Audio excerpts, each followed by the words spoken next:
Series presents Monday Night Baseball. From Yankee Stadium, the Minnesota Twins against the New York Yankees.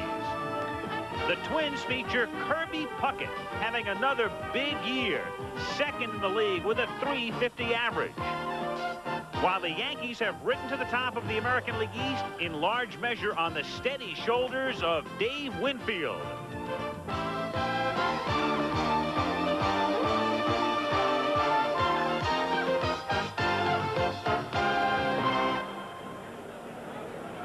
A very pleasant night in New York. Temperature in the low 70s, very low humidity. Yankee Stadium in the Bronx. The crowd still filing in for the first game of a three-game series between the Minnesota Twins and the New York Yankees. And with a week to go before the All-Star break, let's take a look at the standings. The Yankees hot and on top in the East by 5 over Detroit and Toronto. The Blue Jays have dropped 8 in a row. Milwaukee trails by 9, and then comes Boston, Baltimore, and Cleveland. Meanwhile, in the Western Division, this really figures to be a scramble the balance of the way. Kansas City is just percentage points in front of Minnesota. Oakland 2 back. California, Seattle, and Texas still very much in the race at the halfway mark of the season. Hi again, everyone. I'm Al Michaels, and welcome to New York, where a little less than a month ago, it looked as if the Yankees were in some trouble because Toronto had come in. They had swept a three-game series. They had a great deal of momentum. The Yankees were not only 2.5 games back of Toronto, but Don Mattingly was on the disabled list. Rickey Henderson was on the disabled list, and Ron Guidry wasn't yet a factor. But now Guidry is a factor. Henderson and Mattingly are healthy again. Winfield has been hot, and the Yankees are on top by 5. Meanwhile, a look tonight at a most interesting team, the Minnesota Twins. Nobody really figured that the Twins would be serious contenders this year, especially after last season when they had the worst pitching in the major leagues. But among other things, they went out and picked up Jeff Reardon from Montreal. Frank Viola and Bert Blyleven have done nice jobs in the starting rotation. Kirby Puckett's hitting .350. They got the peppery Dan Gladden from San Francisco, and Ken Hrbek's hit 22 home runs. And here are the Twins in a virtual tie for first place in the West. Let me turn now to Jim Palmer. Jim, in your estimation, is Minnesota good enough to win the West? Well, we go back to 1984. They were 81-81, and they finished second. Everybody thought they'd have a great year in 85. They're already 10 games over 500. They are a contender, and I think the reason for that is because of Jeff Reardon. If you're a pitcher, you know you go out there and you give them 7 good innings, you got a Jeff Reardon to come in and save some ball games for you. He did it at Montreal. He can do it again here in Minnesota. They have a team that is underrated defensively. They have a great offense. They're third in the American League in runs scored. So I think the only key, though, is they can't afford to get any injuries. They don't have a lot of depth. Meanwhile, on the subject of pitching, about 7 innings out of Ron Guidry tonight. They've had a rough time with their rotation of late. Well, and the irony of the whole thing is that they traded Joe Niekro to Minnesota, the guy that I thought could give them a lot of innings. So Guidry's coming off a shutout, 7 2/3 in Toronto last Tuesday. I look for him to pitch well again. 2 lefties tonight, Ron Guidry and Frank Viola in New York. Ladies and gentlemen. ABC's Monday Night Baseball is brought to you by the heartbeat of America, today's Chevrolet. By Coors, the beer with a difference worth tasting. Coors is the one. By Century 21, put #1 to work for you. And by Kellogg's Nutri-Grain cereal.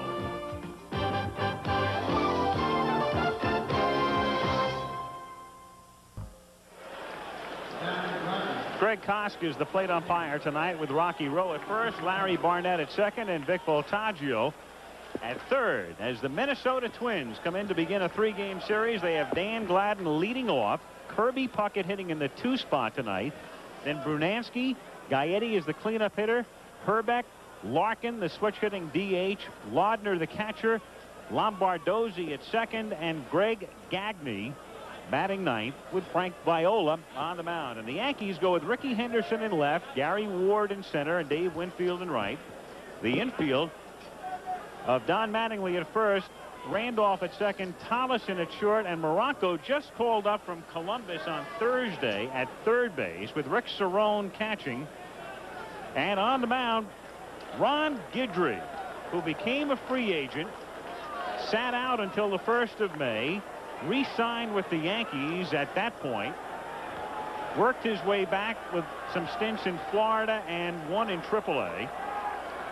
And has come out of the bullpen to rejoin the rotation. And works tonight in the beginning of this 3-game series. So here we go on a very pleasant night in New York as Dan Gladden swings and misses. Gladden's been hot. 7-game hitting streak. He was picked up from San Francisco at the end of spring training. He was going to be at best the Giants' 4th outfielder, so they found him expendable as the Yankee outfielders are repositioned as Gagney has a big gap in left center and he fouls one away and the count is 0-2. So he was expendable in San Francisco, and he's not only found a home in Minnesota, Jim, but he's worked his way from a platoon player to an everyday player. Well, he's an outstanding defensive outfielder. He can get on base for you. He can steal a base once he gets on base, so he can do a lot of things. And again, we talked about the lack of depth on Minnesota's ball club. He just gives them an added player on the roster that can do a lot of things. 0-2 the count. And right there is the pitch that really, I think we will and maybe possibly indicate whether Guidry is going to be on tonight. That's the slider. Didn't get that down and in. When he gets ahead of you and he'll throw his fastball away, he'll turn it over a little bit, run it away from you, and then he throws you that hard slider down and in. That ball didn't get down and in, and that's his strikeout pitch. Strike 2 pitch to Gladden is outside. Guidry always tough against the Twins. It's the first time he has faced them this season, but lifetime Ron is 17-4 against Minnesota with a 3.09 ERA. This is one of those ballparks that's built for left-hander. A lot of room out in center, left center field. When Guidry first came up, he basically was a 2-pitch pitcher. He would throw the riding fastball, which we just saw there, and then a hard slider. Very much like Steve Carlton, Mickey Lolich, down and in. The hitter thinks it's going to be a strike, and then it darts out of the strike zone. Since he has gotten a little bit older, he's come up with a little bit of a curveball. He turns the ball over, his fastball, and also tries to change it. So about 4 or 5 different looks. Gladden, it's a high drive to deep left center where it's 4-11, and that's why Henderson has room. So Dan Gladden, for years in the National League, learning about the American League parks, and no doubt learning you do not hit one to left center at Yankee Stadium. Well, here's that slider. Doesn't quite bite down and in. He wants to throw that ball in the dirt, have him swing over it. He hits it, as we said, to the deepest part of the ballpark. Henderson with great speed, even though he is nursing a sore hamstring, makes the catch. Easy catch. He didn't make it. That's a stylish way that Rickey has of making sure that he gets the ball in his glove. An easy catch here and a home run just about every place else as Kirby Puckett takes low and in. Kirby Puckett finally beginning to get his due, in the sense Puckett came up in 1984, broke in with a mini splash, and then last year he was the American League starting center fielder in the All-Star game, and now hitting .350. So everybody knows about Puckett, and the count is 1-1. Well, especially the American League pitchers. And I was talking to Tony Oliva, former, I think, 3-time American League batting champion, who's now the hitting instructor with Minnesota. And he said he hit, and if you take a look at Tony Oliva right there, sitting on the bench, he said what Kirby did was try to hit everything to right field. He said, let's move up on the plate. If they pitch you inside, which is a lot of times the way they will if they're trying to get you to hit the ball that way, let's turn on the ball. And he did turn on it for 31 home runs. What's amazing is that he hit no home runs in 1984 in 557 at-bats. There's a drive to center field and right at Gary Ward for the out. 2 down. One of the reasons, by the way, Ward is playing center and Henderson left is that Rickey's been bothered by the hamstring and put him on the DL. He's at about 85 or 90%, so instead of it being the other way around, they give Ward all of center field to patrol and put Rickey in left field. 2 down. Brunansky is the batter. Tom at the halfway mark on a 32 home run pace, batting 3rd tonight, and takes low. It's an interesting middle of the order for Minnesota, because with Puckett hitting in the 2 spot, you then get to Brunansky and Gagney and Hrbek, all with good power. And he hits it in the air to deep right field. Winfield does a 360, reaches and can't make the play. It's gone. Dave turned all the way around and out she goes off the bat of Brunansky the other way. So Gladden hits a 395-foot out. Puckett hits about a 375-foot out. And then Brunansky hits about a 360-foot home run. Take another look. It's another high slider. Does not break. Just spins. Brunansky a little bit late, but he is so strong. He sees it right there. He's waiting for it to break. It doesn't. And he sends it right over the right center field fence. So a lot of yardage on the first three, well, the first 2 outs in a home run. And what's interesting is that Gladden and Puckett had more distance, but as Brunansky winds up with his 17th home run, and the batter is Gary Gagney. And a look at Dave as he went back to the wall after spinning all the way around.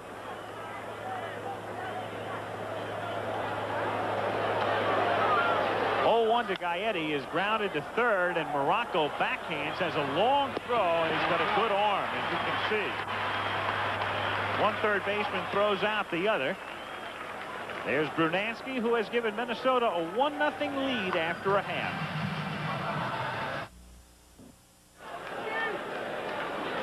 One 1-0 Minnesota after a half inning at Yankee Stadium in New York, and the Yankee lineup looks like this: Henderson, Randolph, and Mattingly. Winfield in the cleanup spot. Then Ward and Claudell Washington is the DH tonight. Morocco, the third baseman. Cerrone hitting 8th.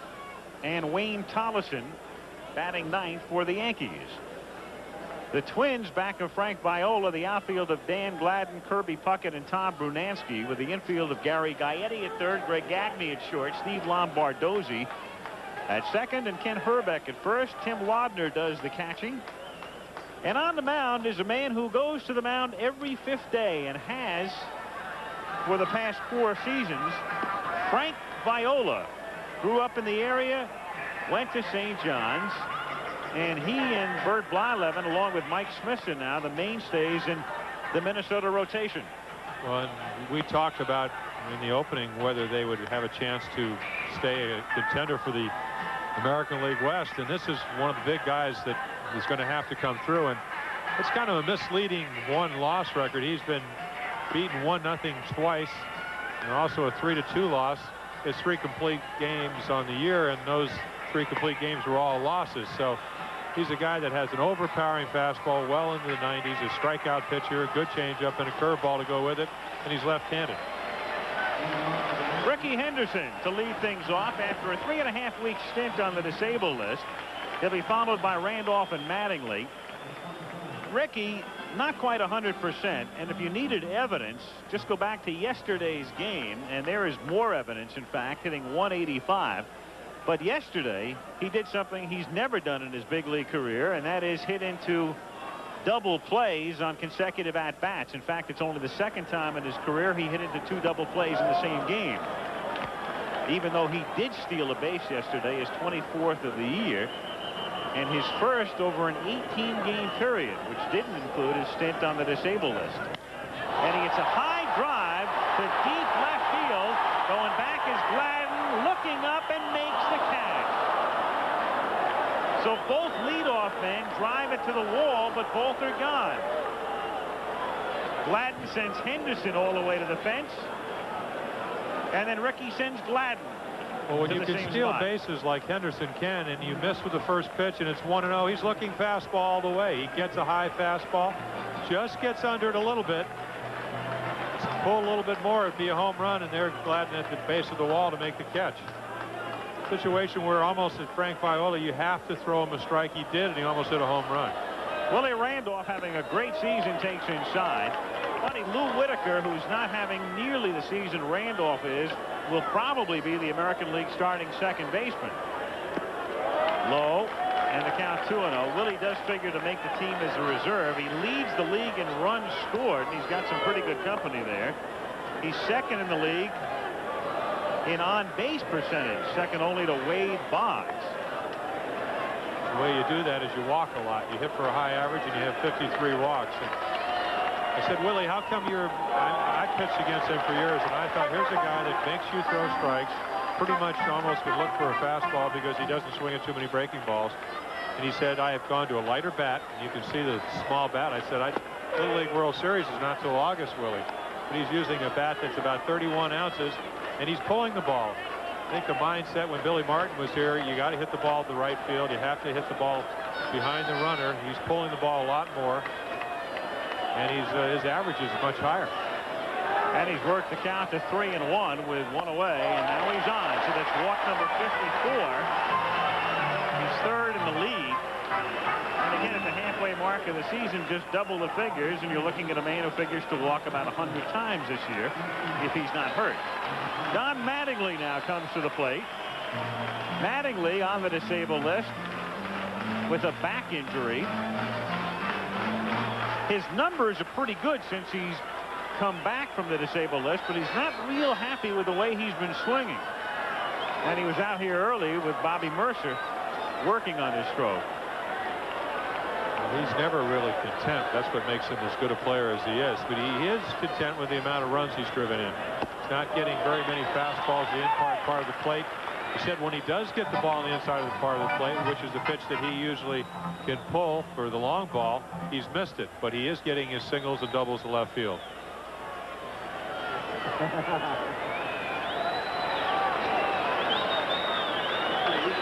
1-0 the count.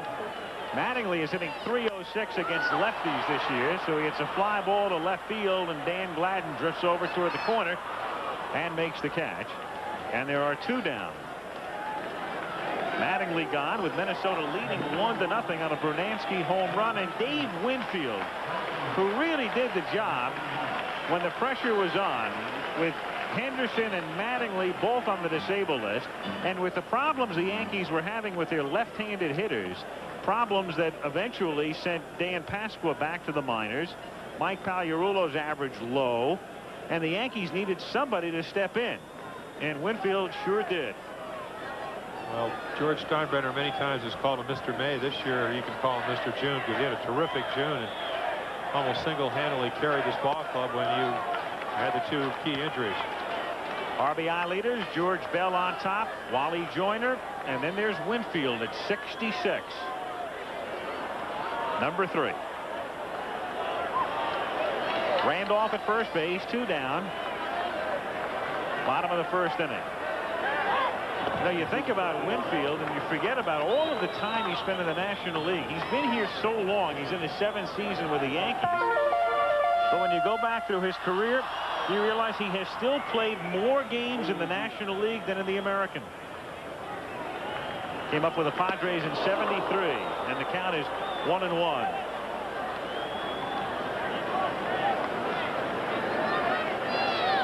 Winfield yesterday, as you watch the prototypical Winfield swing, broke a couple of bats yesterday. Threw one into the Texas dugout, which shattered, and then he broke his bat, and the bat wrapped around and hit a glancing blow off the side of Winfield's head and ear in the 5th inning.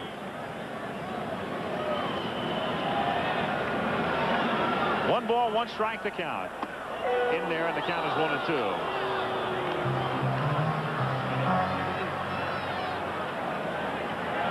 Lou Piniella, in his 2nd year at the Yankee helm, watching his team on top in the East by 5. He said they're so banged up, it's hard to come up with 9 guys that can play every night. They have their share of injuries. Winfield reaches out and grounds one down to La Bardozzi, who goes to Hrbek for the out, and that's that for the Yankees here in the bottom of the 1st. We'll go to the 2nd on a Brunansky homer. It's 1-0 Minnesota. This is Corey McFerrin in New York. Another monster day for Andre Dawson. The Padres and the Cubs. Andre with 2 home runs and 4 RBIs. Here the 2nd round tripper of the day, a 3-run blast in the 5th. Andre for the year now with 23 home runs and 73 RBIs. Chicago shuts out San Diego 7-0. And at Yankee Stadium, the Twins lead the Yankees 1-0 as we start the 2nd inning. Ken Hrbek to lead things off, and looks at a strike from Guidry, and the count is 0-1. Hrbek hit a home run Saturday in a Twins victory over Baltimore, and then yesterday broke a 3-3 tie, leading off with a home run to the bottom of the 9th off Tom Niedenfuhr for a series sweep as Hrbek fouls it away. Kent coming back to a place where he hit his first Major League home run back on the 24th of August last in '81, and it was George Frazier, who is now his teammate, delivering, and out she went. Reggie Jackson got a good view of that one as it left the park. 1-2 the count on Hrbek. They can hit the ball about as far as anybody, but the one thing that left-handed pitching normally does, and if you go back to 29 home runs he hit last year, 25 were hit off right-handed pitching, only 4 off left-handers. Fly ball to center field. Ward got a late start, but it's high enough so that he turns it into a routine play. 1 down, and now we'll take a look at Gene Larkin, who started the season in the minors, came up in the middle of May, made his Twins debut on the 21st of May, and for Larkin it's coming home. He was born in Flushing, lives on Long Island in the town of North Belmore, and went to Columbia, where he eclipsed many of the records set by Lou Gehrig. Switch hitter, and the DH tonight he takes outside. Tom Kelly, at the age of 36, the major's youngest manager. And he's gotten a lot of productivity from his DH. There's a better look at Kelly, who has Larkin for the most part as his DH against lefties. And what a job Roy Smalley has done this season as the designated hitter against right-handers. Smalley is hitting .320. Larkin fouls it away, and the count 1 ball and 2 strikes. Well, it's a manager's dream when you can have a guy like Roy Smalley that is really a switch hitter, but as you said, primarily uses a left-hand hitter, and his last 37 home runs, 35 have been against right-handed pitching. So you have 2 guys that complement themselves quite well. Fouled away, and the count 1 ball and 2 strikes. Larkin with decent power. He has 15 home runs in Double-A last year. And he's a big man at 6'3", 195. There's a look at Roy Smalley in the background there. Behind Brunansky. Talking to Sal Butera about Larkin, he said he's basically a spray hitter, though. Don't get the appeal from Rowe, and the count is 2-2.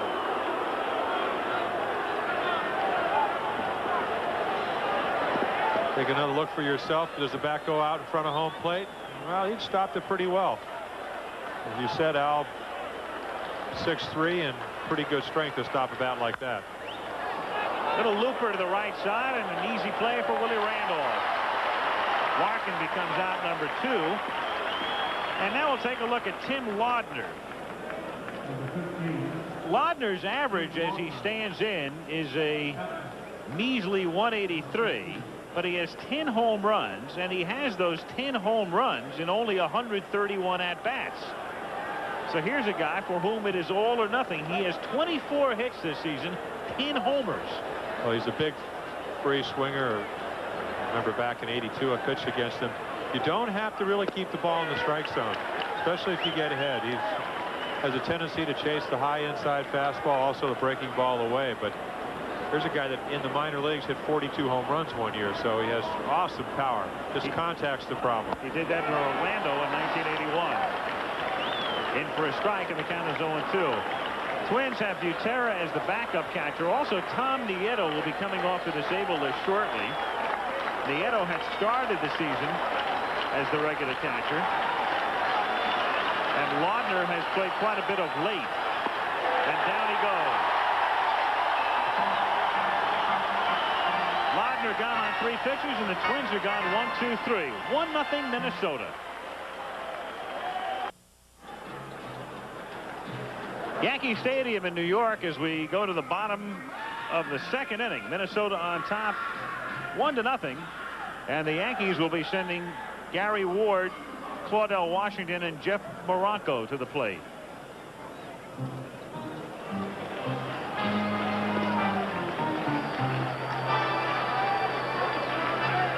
And for those of you who've been watching the Dodgers and the Cardinals with the rain delay at Busch Stadium, we welcome you to Yankee Stadium in New York. Al Michaels along with Jim Palmer. Tom Brunansky hit a home run for Minnesota, an opposite field home run in the top of the 1st inning. And that's all of the scoring. It's 1-0 Minnesota in a battle of left-handers, Frank Viola and Ron Guidry. Yankees on top by 5 in the East. And the Twins in a virtual tie for first with Kansas City in the West as Gary Ward fouls it away. And the count is 0-1. And for those just joining us, another look at the home run hit by Tom Brunansky. It came with 2 out in the first inning after 2 long outs off the bats of Gladden and Puckett. Brunansky went the other way, and that was his 17th home run. So it's 1-0 with Gary Ward at the plate. Ward hitting .264. Gary in his first year with the Yankees. And the count 0-2. An idea of how good Frank Viola is. I think that when you think of one of the premier left-handers in the game, you think of Fernando Valenzuela. Over the last 3.5 years, Frank Viola has won more games than Fernando, so has awesome stuff. You could win a lot of bets. It's an interesting point you make with Viola winning more games. If you were to say to somebody, which left-hander has won the most games over the last 3.5 years, and then you said, give me a hint. Well, it starts with a V and it ends with an A. How many would have said Valenzuela? About 95%. Ward got on strikes, 1 away. Very effectively threw him a high fastball, and here he comes back with a changeup. Way out in his front foot. Salute to Mr. Viola with a little wave off his front foot. There is Ron Guidry as he perches on the Yankee bench, and Claudell Washington stands in the bottom of the second inning. The strike. It's one of the rare times you'll see a left-handed DH against a left-handed pitcher, and one of the reasons is Ron Kittle with a sore neck can't play tonight. He would be the DH for the Yankees. But Kittle hurt himself last week, in fact, running out his inside the park homer in Toronto. It has stiffened on him. And so Washington gets the start, and the count is 0-2.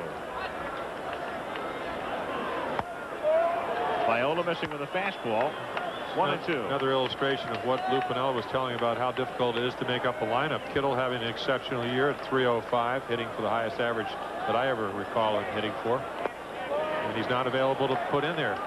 Well, Washington is not a bad man to have in against the lefty, at least this season. Claudell's hitting .367 against lefties. He's 11 for 30. Well, when he came up with Oakland, Al, he was the type of guy that hit the ball all over the field. And if you're going to hit a left-hander versus left-hand, you have to stay in there. You can't have that right shoulder flying out. You have to try to hit the ball back up the middle, and you might minimize the home runs, but you'll make contact. Down he goes here, and so Viola has begun the second inning by striking Ward and Washington out. And now he'll face the rookie Jeff Marenko. And what he's done, he set up the fastball, and here comes the changeup. He swings right over it again. And once you have a 90-plus fastball, you make the hitter look for it. Then you just get way out in front again. You can see very similar swing to Gary Ward, the previous hitter. Way out in front on the front foot for another strikeout.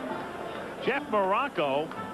The other day, Marenko picked up a base hit, and the message board said, congratulations to Marenko on his first major league hit. Except he'd been up before with Cleveland in 1984. Low for a ball on the count. 1-0. Marenko, a career minor leaguer, signed with the Cleveland chain and worked his way up through their minor league system and played in 7 games with the big club in '84, and then was dealt to Texas and spent the last 2 seasons at Oklahoma City. Fly to right to Brunansky, and that's that with the Yankees here in the bottom of the second inning. New York goes out in order, and at the end of 2 complete, it's the Twins 1 and the Yankees nothing. Al Michaels and Jim Palmer at Yankee Stadium in New York, where the Twins lead it by a score of 1-0. Minnesota will keep one eye on the scoreboard tonight as Kansas City faces Cleveland. And did you notice where the Royals have moved Brett Saberhagen up a day in the rotation? Otherwise, he would have pitched tomorrow and then Sunday, and that would have precluded his appearing in the All-Star game in all likelihood. So they pitch him tonight on 3 days rest, and that means they bring him back probably Saturday on 4 days rest.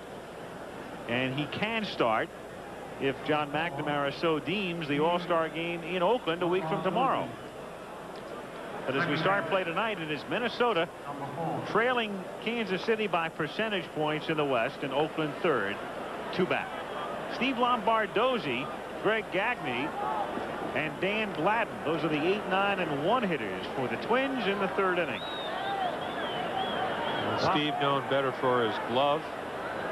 Best fielding percentage of any second baseman in the American League last year, and that's one of the reasons they traded Tim Tuffle to the Mets. They didn't feel that Tuffle had enough range on AstroTurf, where they play most of their ball games at Minnesota, or at least all their games in Minnesota. And I think another thing, Al, if you go back to Friday night's game against the Orioles, here's a guy that struggled with a bat all year, yet he won the game with a extra inning base hit. And he snapped an 0 for 17 streak in doing so. Jeff Reardon, who normally goes to work at about 9:45. So he's an hour or better away right now, but hopeful of having the night off with Viola on the mound. Funny you should say that. When my first year in Baltimore back in 1965, we had a relief pitcher, one of the greatest of all time, Stu Miller. He was blown off the mound one of the All-Star games out in San Francisco. He used to literally, at about 9:45, come out of the locker room with a towel around his neck, march out to the bullpen, and start warming up, because it was his time. 3-0 pitch is in there for a strike. Pardon the pun, but it was Miller time. Except that's when they played games a little more quickly than they do today. If Miller were around right now, he'd have to wait until about 10 after 10. We understand it has stopped raining in St. Louis, so they're hopeful of getting that one restarted as Lombardozzi draws the walk to start the top of the 3rd inning. And of course, for those of you watching the Cardinals and the Dodgers, when they do restart that one, we'll take you back to Busch Stadium. Update scores now. Kansas City and Cleveland with Saberhagen working in that one. 3-3 in the 4th. Bell has hit his 28th homer. Toronto leads Texas 6-1, and Baltimore leads the White Sox 1-0 in the 4th. The other games are later. Boston at California, Detroit at Oakland, and Milwaukee at Seattle.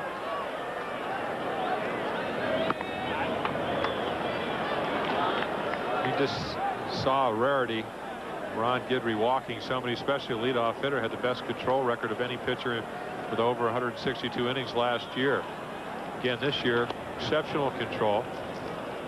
I think Ron's really at a point where he has to, because of losing a little bit on his fastball, he has to make better pitches, has to have good control, not only to throw the ball to the strike, but good control within the strike zone.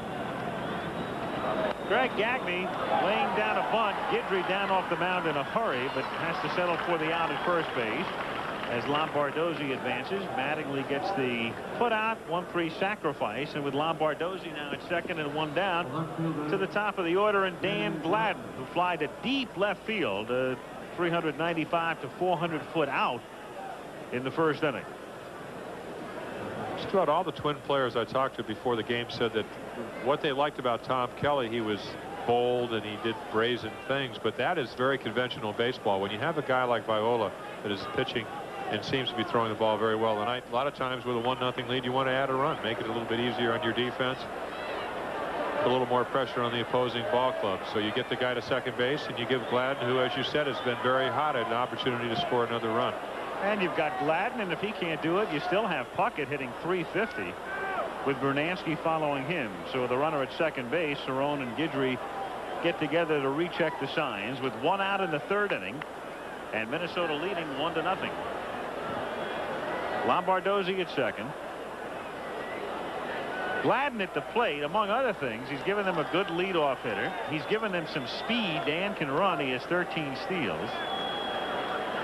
And he's a very heady player. For instance, yesterday on a fly ball to center field, he was at first base, tagged up, and went to second. Drives it to left field, and right at Henderson, who makes the catch for the out. And there are 2 down.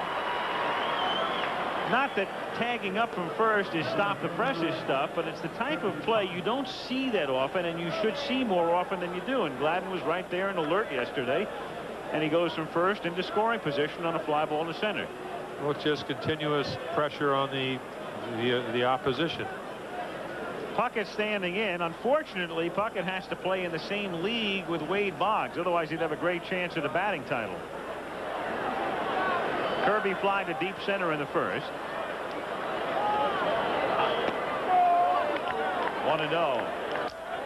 Puckett, not only a great hitter and a man who last year proved he has a lot of power with 31 home runs and 14 thus far this year, but a Gold Glove winner as well.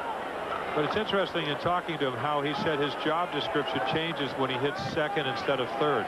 A lot of times this year he sacrificed power by hitting the ball the other way, where if he was batting third, and again we talked about what Dan Glad does with his ball clubs, it allows you to have a guy that hit 31 home runs not to have to lead him off. In this situation, Guidry can afford to be fine. He has first base open. Brunansky on deck. 2 out. Lombardozzi, the runner at second. Popped foul and back out of play, and the count is 2-1. Of course, I know what you're saying about being careful, in other words, making his pitch, but the great way to get out of the ball game is to pitch around, puck it, and have the guy that homered off you last time come up and hit another one. So what you really want to do here is try to get him to hit your pitch, but again, you don't really want to walk him, because not only psychologically but physically you put your team right out of the ball game. But you treat a man with a certain measure of extra respect when he comes up hitting .349. And you're as hot as Kirby's been. He gets a fly ball to right center field. Winfield and Ward come together, and it's Ward making the catch to retire the side. Twins leave Lombardozzi at second. 1-0 Minnesota, middle of the third. Tom Kelly has his team along with Kansas City on top in the West. Here are the keys to his team's future success.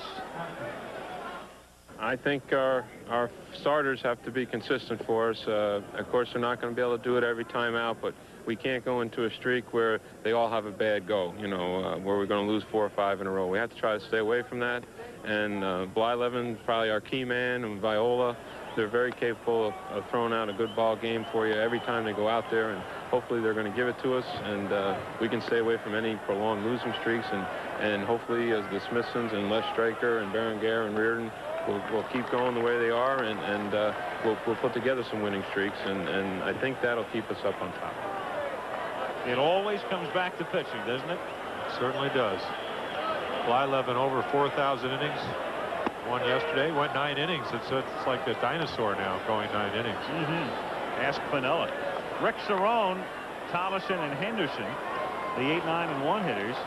2-1 pitch is hit high in the air to deep center field, but simply a long out. Puckett will put it away, and Cerrone is taken care of. And we'll take a look at Thomason.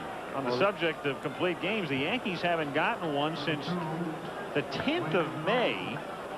So it's been almost 2 months.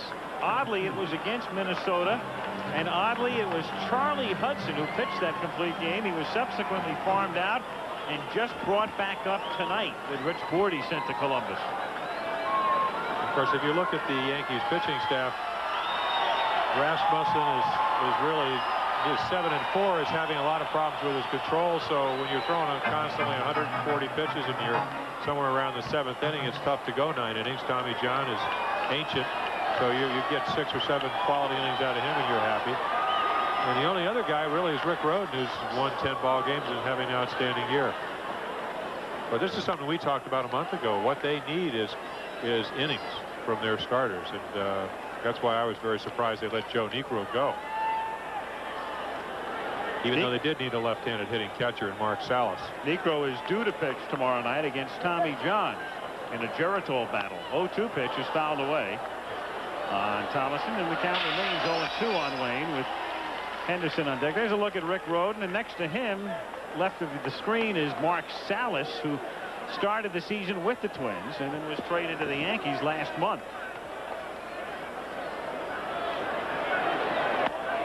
One ball, 2 strikes to count. Thomason quietly has done a nice job. He's tailed off a little bit offensively over the past 4 or 5 weeks, but has done a very respectable job solidifying the infield. It's grounded down to third, and Gary Gagney goes to Hrbek for the out. And there are 2 down with Rickey Henderson, the top of the order, coming to the plate. Well, Wayne Tolson reminds me a lot of Wally Backman, who plays for the Mets. For him to be successful, he cannot hit a lot of fly balls because his fly balls are normally caught. They don't go out of the ballpark, say, as Jose Canseco or Mark McGuire or Eric Davis. So, but his main strength is what he's done to this defense here in New York.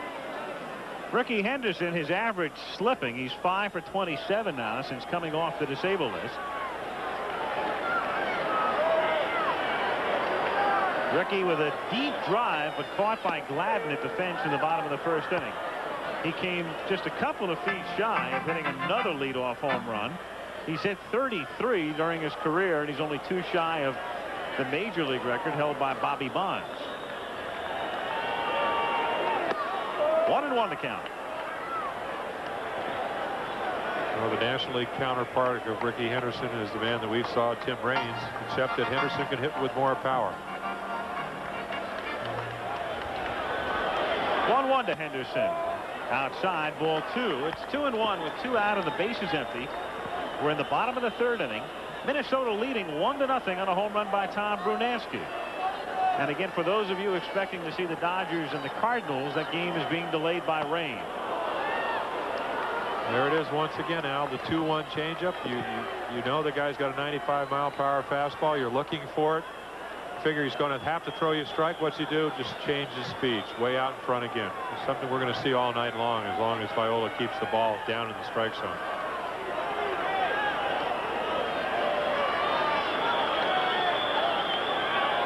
2-2 to Henderson. Hit softly to shallow center field and dropping for a base hit. Puckett not only playing pretty deep, but had a tough time reading it as he left the bat. He got a very late start. And Henderson with a looping single. The Yankees' first hit. Well, you see the big swing, but he hits the ball right off the end of the bat. And when you do that, you see him reach for it. The ball just doesn't go as far. A lot of times reaction by the center fielder or an outfielder. You see maybe just about a step and a half back. I doubt if he would have caught it anyway, but the ball falls for a single. So Henderson at first base. 2 down. Randolph at the plate. 1-0. Rickey, of course, always a threat to steal. A little less so in watching him over the weekend. Even though he did steal a base yesterday, he's at least thinking about that hamstring. Well, also, Viola is one of the best moves in the business.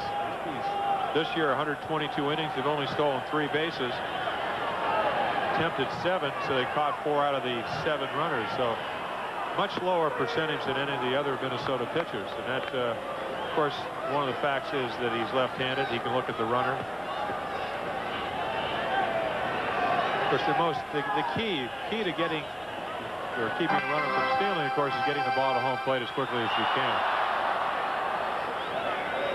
1-1. Henderson taking for Rickey a pretty conservative lead on the first 2 pitches. Now he has stretched it out about a half step, and Viola misses away. Ball 2. 2-1. But the real effect of a Rickey Henderson is what does it do to Frank Viola when he's pitching to Willie Randolph? When he has to hurry to get rid of the ball, deliver it to home plate a little bit more quickly, it might take something off, but he doesn't make the quality pitch. And Randolph's most likely going to get a fastball to hit or a better pitch to hit. It's a good thing Viola does keep runners close. Wagner has only a 15% success rate throwing out would-be base stealers. He's thrown out 6 of 40.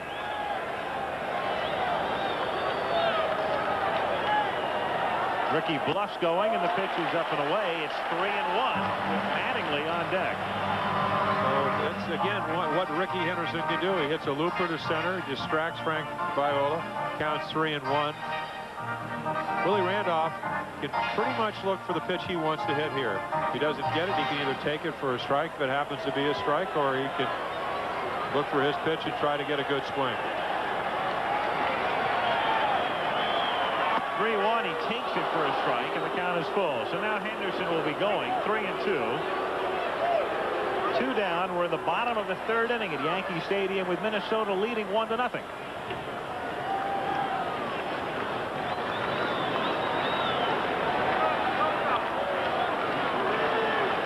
So now Hrbek will play behind Henderson. And with Rickey going, the 3-2 pitch is ball 4, and Randolph had to take another look back at Greg Koch. Even Willie wasn't sure that was ball 4.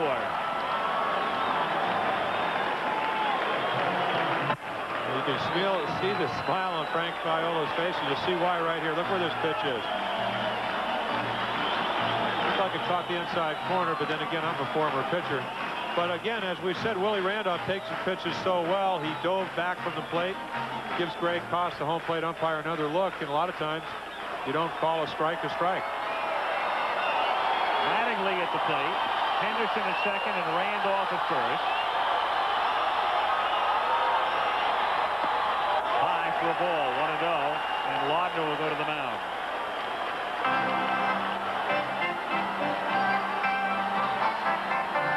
Too many bargains in this Yankee lineup. Some kind of offensive ball club. Especially at the top of the order, because you begin with Henderson, and then you've got Randolph, and then you've got Mattingly, 3 guys hitting better than 300. And then Winfield comes along hitting 296.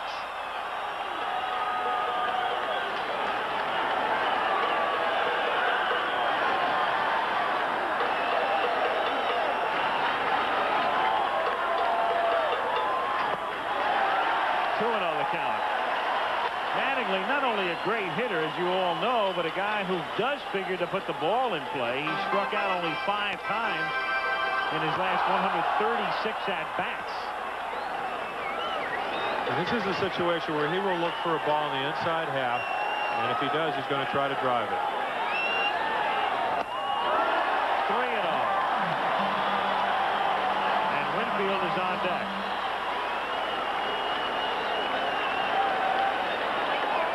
There is Dave, who a week ago tonight came up in a bases-loaded situation at Toronto and hit one out to win the game 15-14.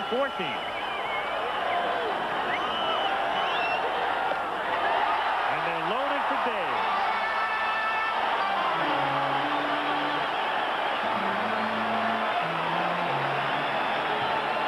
A looping single by Henderson. Now 2 walks. And uncharacteristically, Frank Viola walking men back to back. And Winfield coming to the plate.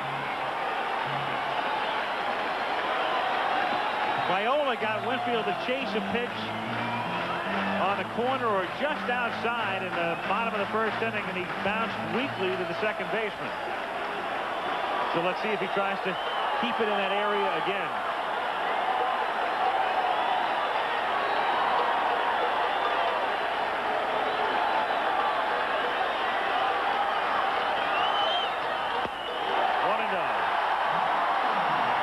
Is at third. Randolph is at second. Mattingly is at first. And Laudner and Lombardozzi are at the mound with Viola. Takes a lot of patience as a hitter right now to really get a good strike to hit.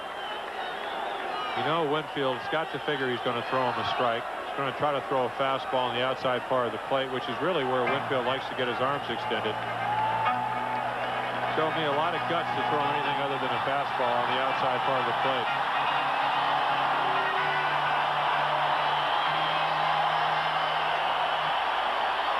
Crowd responding in good measure to the message board, which posts louder, louder, louder in bigger and bigger and bigger letters.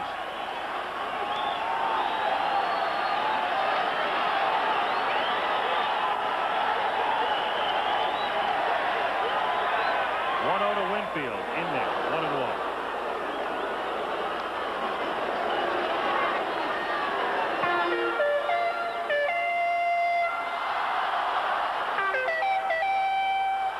(13) for his last 25 with men in scoring position, and that, I guess, details better than anything else what he has meant to this team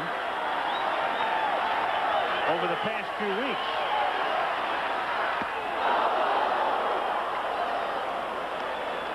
1-2. Looks like he caught Dave guessing. He took the 1-0 pitch right down the middle, and there he just throws him a changeup. And again, you'll just see him. We're going to see so many Yankees tonight because primarily the Yankees are a good fastball hitting ball club. And when you can pull the string, which is what they call a changeup, you're going to get them out on their front foot, especially if you keep it around the knees. It's a very difficult touch to handle.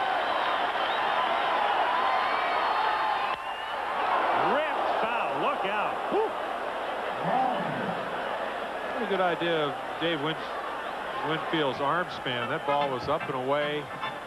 hit a rocket down the right field line. It's a great idea if you're a fan and you're sitting off to the right side back of first base to pay a lot of attention when Winfield comes to the plate. Fortunately, everybody is all right. He hit that one off a railing.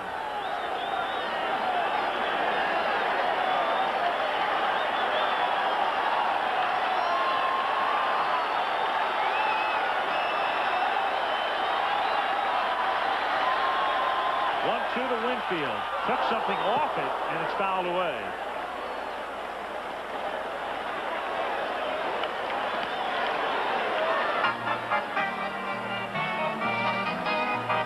Piniella, who has watched his team go 16-7 since that 3-game sweep by Toronto in early June. And the Yankees went from 2.5 back to 5 in front. Not a bad job for an average manager, wouldn't you say?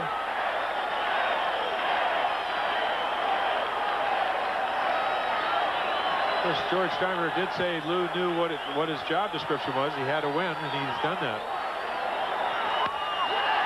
Fly ball to right field, and Brunansky gets underneath it and makes the catch to quell the Yankee rally here in the bottom of the 3rd. No runs, a hit. And 3 left. It's 1-0 Minnesota after 3. For those of you watching the Dodgers and the Cardinals, we take you back to St. Louis. For everybody else, we'll be back in a moment. ABC's Monday Night Baseball is being brought to you by Coors Light, the Silver Bullet. There's no slowing down with a Silver Bullet.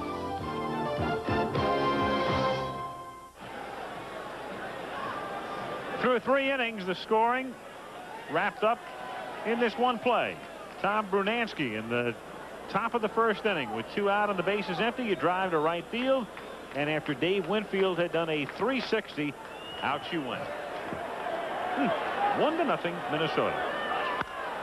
And this one is hit off the bat of Brunansky down the line and into the corner, and Rickey Henderson runs out of room. Foul ball. 0-1. So Brunansky, Gagney, and Hrbek here in the 4th. And Tom, as they say, using the whole field in his first 2 trips to the plate. And took looked like a high slider down the right field line for the home run, and there he took a slider that didn't really break that well and pulled it foul. But indication of how much power this guy. There's only been 10 guys over the last 5 years that have hit 20 more home runs each year, and Tom Brunansky is one of them. So he can hit the ball a long way. 1-1. I was talking to him at the batting cage, and he said that he really feels that he's a smarter hitter because basically he senses how pitchers are pitched him. He said he cannot get more than 1 fastball to hit each at bat.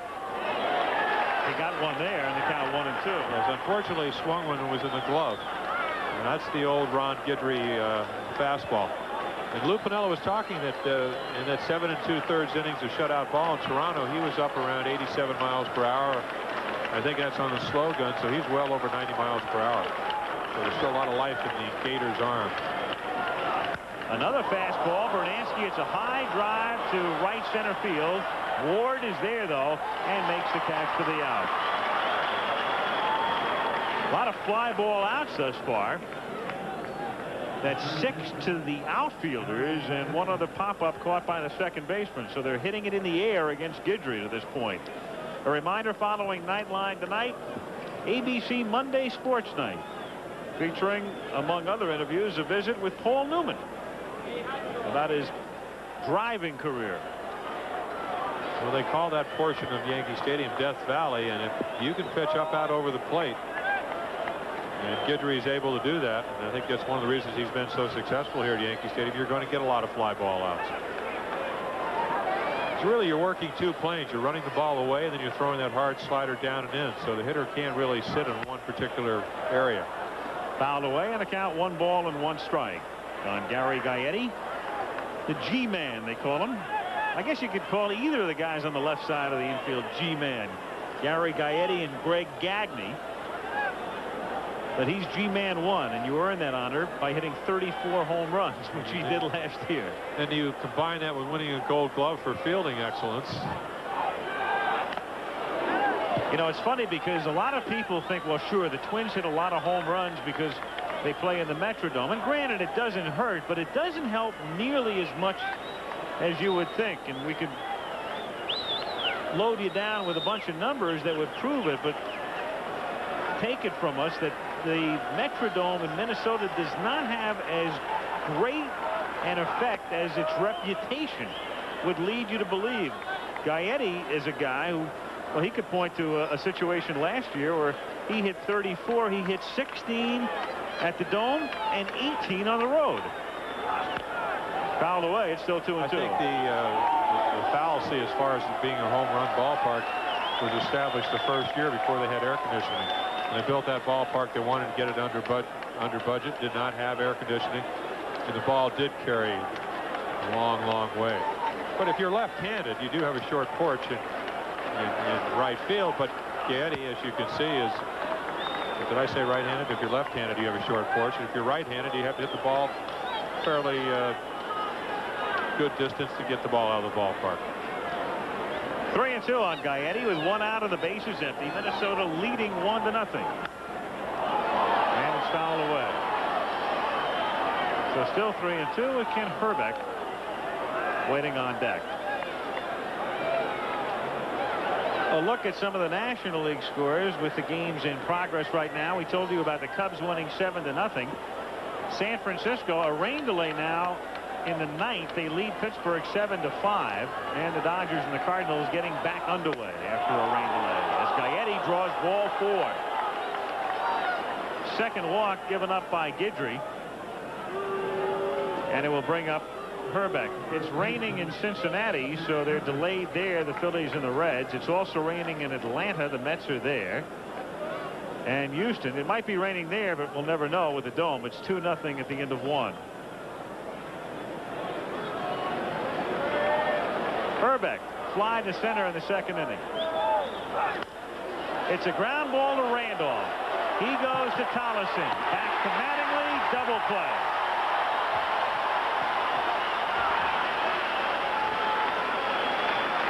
First BP of the game, and down go the Twins in the 4th. After 3.5, it remains Minnesota 1, the Yankees 0.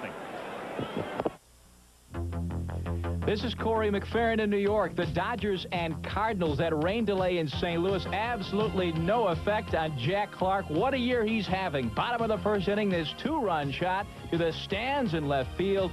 2-0 Cardinals lead for Clark, his 25th home run on the year. That's tops in the National League. And here at Yankee Stadium, the difference in the game is a home run by Tom Brunansky as we go to the bottom of the 4th, and Gary Ward leads off for New York. Ward, Washington, and Morocco. Gary Ward signed as a free agent by the Yankees because they had so many problems last season against lefties. Ward signed with the Twins back in 1973, and he spent 7 years in the Minnesota farm system. Then he was called up, spent 3 years with the big club, and then went over to Texas in '84 and spent 3 years with the Rangers. So in a way, for Gary, it's like facing his old ball club, even though there have been a number of changes since Ward left the Twin Cities. He's hit .337 this year against lefties, so he's done exactly what the Yankees had hoped and then some, because he's hit right-handers well as well. 18-11 against lefties this year, 22-33 last year, so that's a big difference. I think a lot of people poo-pawed the fact that Gary Ward would really help the Yankees. He hadn't done that much in Texas, even though he hit over 300 last year. Power numbers were down, but had a lot of personal problems and injury problems. They like the way he comes to the ballpark and plays hard. And down he goes. Viola turns it over, strikes Ward out for the second time, and that's strikeout number 3 overall for Frank. 1 down. AL East standings, there are the Yankees. You can see they started out early on at 500. They've been up and over that, and then we add Toronto in light blue, and you can see that those teams have pretty much been going in tandem, except recently. Washington takes a strike, so there's Toronto the way they have been going this year. And then we add Detroit in orange. They had a tough early May, but you can see the Tigers have come on. 0-2, and then we can add Milwaukee, and there they were early on with a 13-game streak out of the box, and then back to around the 500 mark. So a capsulized look at the way the race has developed in the East as Washington drills one into the corner for extra bases. Brunansky plays the carom perfectly, but settles for throwing it into Lombardozzi.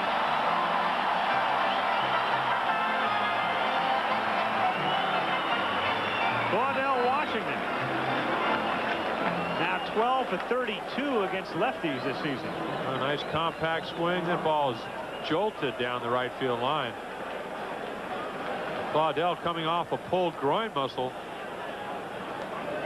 Maybe thought twice about going into second, but Brunansky seemed to get the ball right off the wall and then hesitated for a second, and Claudell was able to go into second with a double. So Washington is at second as the tying run with one out. Jeff Morocco is the batter. Morocco called up from Columbus the other day when Bobby Meacham went on the disabled list. And the Yankees needed an extra infielder. Washington goes. The throw to third is a strike from Wagner to Gagney.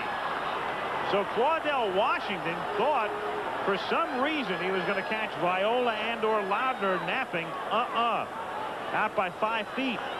Well, I would think it's a surprise type of play, and Wagner, good pitch to throw on, comes up, throws right behind Morocco, and he's out by a mile. One of those plays, it's great if you make it. Not a particularly big lead. Right here, he's wishing he'd gone back to second. Morocco fouls the next pitch away, and the count is 0-2. 2 down now with the bases empty. Pretty much of a flat-footed lead by Claudell. You'd think if you're going to steal third, you want to get that extra jump. If you're going to try to surprise Frank Viola, try to get a running lead, and you make it a lot easier. Fouled away again.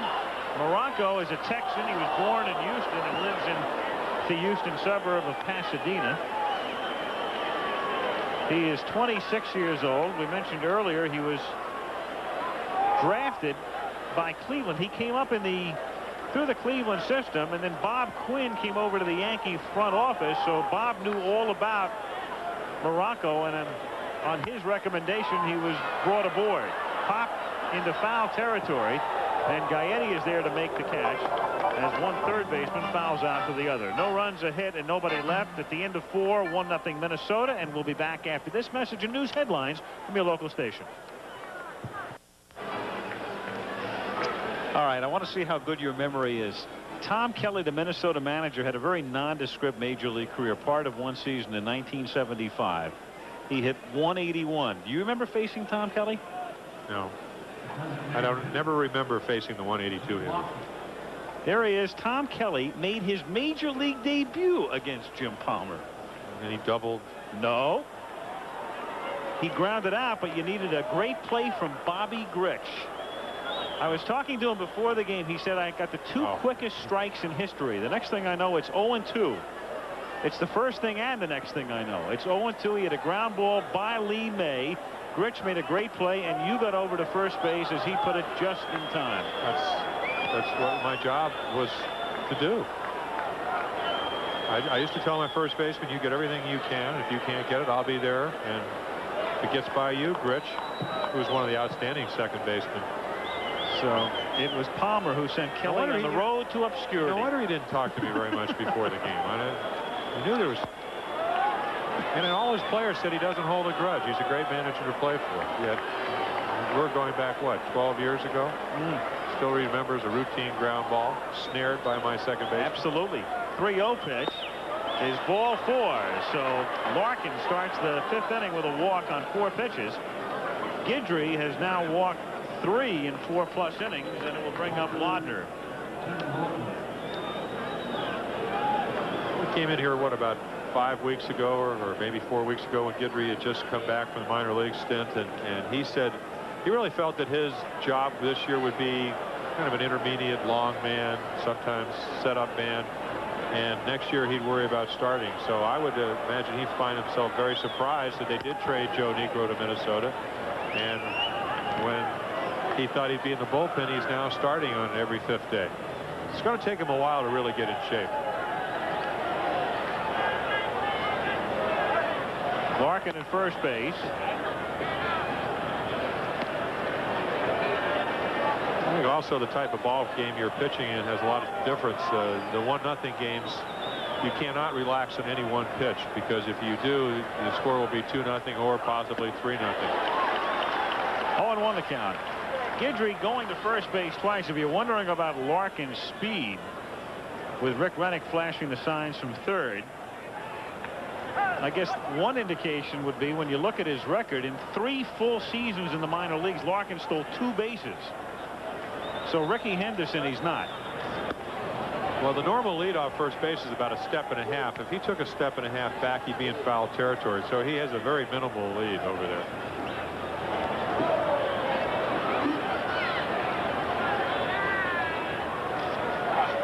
High to Wagner in the count, 1-1. But you think there'd be a tendency when a guy's been up 131 times or now 132 times, he's hit 10 home runs, you take a short lead because you figure you're not going to, you can just take a leisurely trot around the bases if he does make contact. The Twins, I mentioned before, going more and more with Wagner of late. And Tom Kelly before the game saying that he wants to get Wagner into the lineup more often. He's using Butera on an occasional basis. In fact, Sal caught yesterday and hit a home run. But Kelly was indicating he'd like to have Butera catch Blyleven and maybe go with Wagner the rest of the time. But then again, after the All-Star break, he's going to get Tom Nieto back as well. So they'll have a lot of ways to go. It's one area in which the Twins aren't what you would call real strong, but they've got to shuffle and keep moving people in and out. And thus far, Kelly's done a pretty good job maneuvering them. Well, I think really that's why they want Tim Wagner to catch, because he does have the only power of the 3 possible catching combinations they could use. They don't have a left-handed hitter. They traded him to the Yankees and Mark Salas. And Tom Nieto, if you go back to 1985 in the World Series that we did, was one of the reasons that the Cardinals had such a great year. He's a great receiver. Calls an excellent game. Wagner takes inside, but this year pretty much the same as last year for the Twins, where they rotated 3 catchers. Wagner was 1. Jeff Reed, who is now with Montreal and went in the Reardon deal, is another. And the third is now on the Yankee bench, Mark Salas, who was traded over here in June. You saw Lou Piniella lip sync where was that pitch. The worst perspective is from the bench to see where a ball looks like it's a strike, but you really can't tell the proximity of the ball when it went over the home plate. So a lot of times you'll ask the catcher or the umpire. If you ask the umpire too many times, you might not be watching the game except in your office at television. 3-2 now the count on Wagner. So you have a slow man at first base, and if you're Kelly, do you try to stay out of the double play? You've got a guy at the plate in Wagner who strikes out a lot, 35 in 132 at-bats. They send him, swung on and missed. The throw down to second is no contest.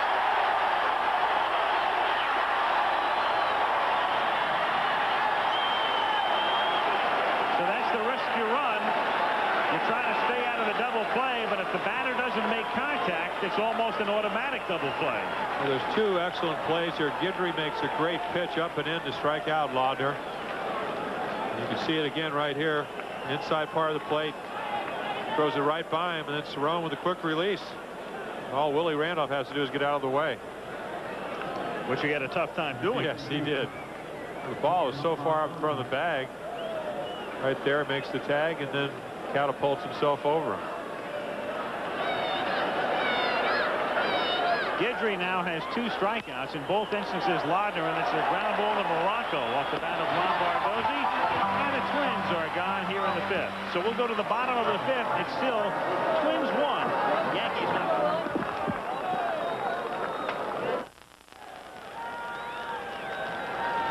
Bottom of the 5th inning, Minnesota leading 1-0 on Tom Brunansky's first inning home run, with Rick Cerrone, Wayne Thomason, and Rickey Henderson batting for the Yanks. The 8, 9, and 1 hitters. Cerrone taking outside, fly to center in the 3rd inning. The Yankees, pretty much like the Twins, trying to find the right combination back of the plate. They had hoped that Joel Skinner would be able to do the job and gave him a shot early on, but Skinner couldn't hit a lick this year and wound up going out to Columbus. Cerrone was brought back in. Rick had been a Yankee, you'll recall, after the death of Thurman Munson, and then went on to Atlanta and Milwaukee. And then they went out and got Mark Salas, mainly for his bat for Minnesota, as Cerrone swings and misses. And the count is 2-2. That's what happens to well-conceived plans. You get Cerrone, who's a veteran catcher that calls a good game, as your backup catcher, because you assume Joel Skinner will hit. He doesn't. And then you have to trade a guy like Niekro. It's going to give you a lot of innings for a catcher. Brunansky will take care of Cerrone. One down, and it will bring up Wayne Tollison, who grounded out in the 3rd inning. Coming up on Saturday will be the U.S. Senior Open Golf Championship from the Brooklawn Country Club in Fairfield, Connecticut, with the times reflected on the bottom of your screen and on ABC's Wide World of Sports Saturday. Meldrick Taylor taking on Cubanito Perez from Atlantic City, and also the USA against China in men's volleyball. Wayne Tollison at the plate. Tollison grounded out in the 3rd inning. Frank Viola has allowed 2 hits. He has walked 3, struck out 3, and was in trouble in the 3rd. Yankees loaded the bases with 2 down, but he got Winfield to fly to right. Behind now 2-0 on the number 9 hitter.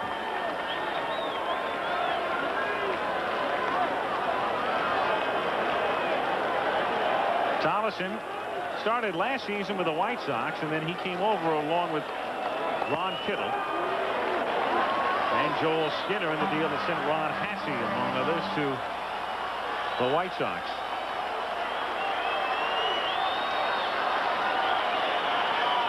Frank Viola, this is not what you'd call a lucky part for him. He pitched his first shutout back in 1982 and has not won in 6 games. So I would assume he's aware of that.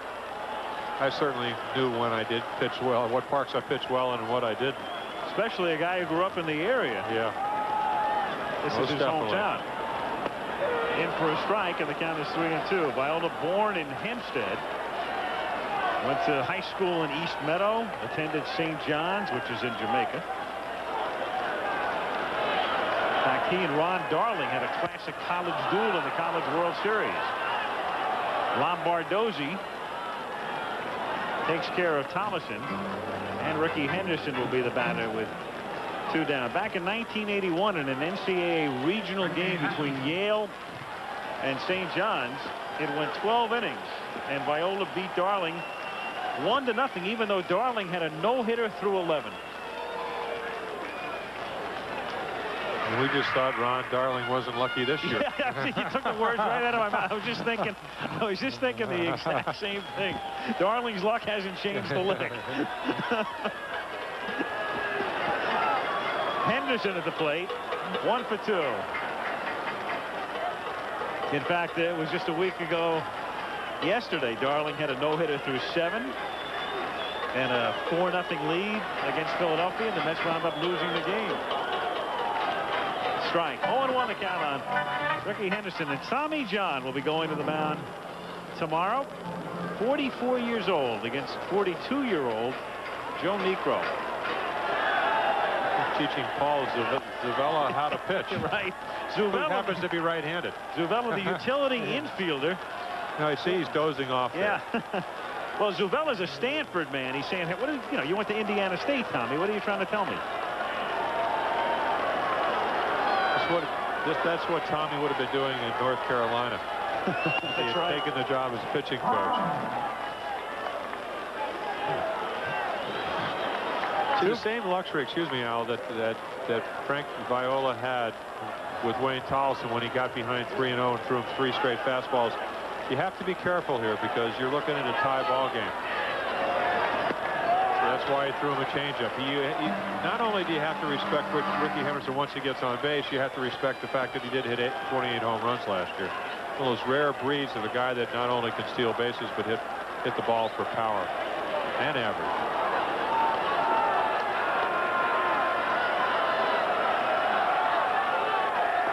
Pitches. 3-2 now. Full count on Rickey with 2 down, and Randolph on deck.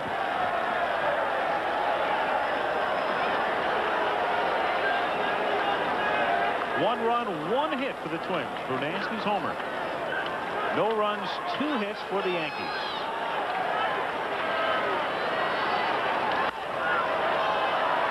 Slice down the line, back out of play. Henderson with a very odd combination.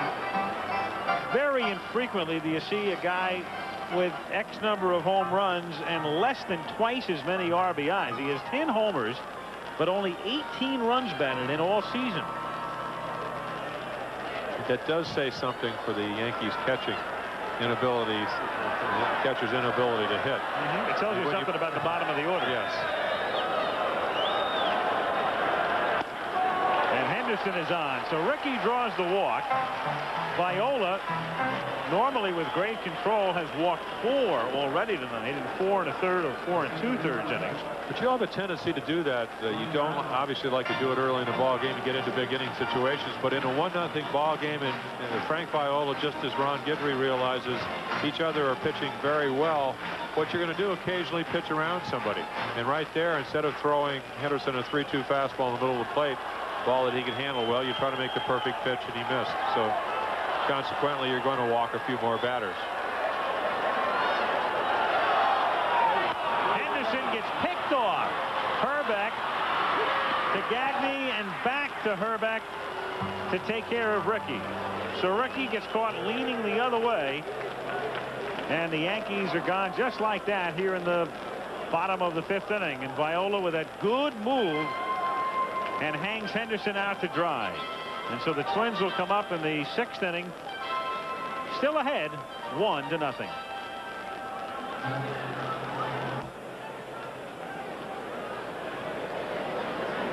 One nothing Twins with Rickey Henderson picked off, ending the bottom of the 5th inning. We talked about Frank Viola being the most difficult Twins pitcher to steal on. Here he holds the ball. Henderson commits himself, and then you get the rundown, and they run it perfectly. Right back to Hrbek for the tag. Greg Gagney, the number 9 hitter, to start things in the 6th. Strike. Gagney was originally signed by the Yankees. He was drafted by the Yanks in '79, and then oddly he was part of a deal in 1982 where he went from the Yankees to Minnesota, and Roy Smalley went from Minnesota to New York. Smalley now back with the Twins, of course, and Gagney's teammate. 1-1. So Greg has taken over at shortstop. He became the Twins' regular shortstop in 1985. Last year hit a respectable .250. And this year, I suppose, for a number 9 hitter, you could call .247 semi-respectable. Well, he's out there for his defense. There's no doubt about that, but if you can get a number 9 hitter with a good glove and a guy who hits, let's say, .250 for you, .255, like a Tollison is doing for the Yankees this year. In a way, we talked about the similarity between these two teams in the catching department, and in a way as well at shortstop. Gagney with a little more power. As you said, 12 home runs last year. He's one guy who did benefit from the Metrodome. We talked about Gaetti before, having hit more homers on the road than at home, but Gagney hit 10 of those 12 in Minneapolis. That's unfair. Only Harry Carey's allowed to do that. 1-2 pitch is a little squiver foul.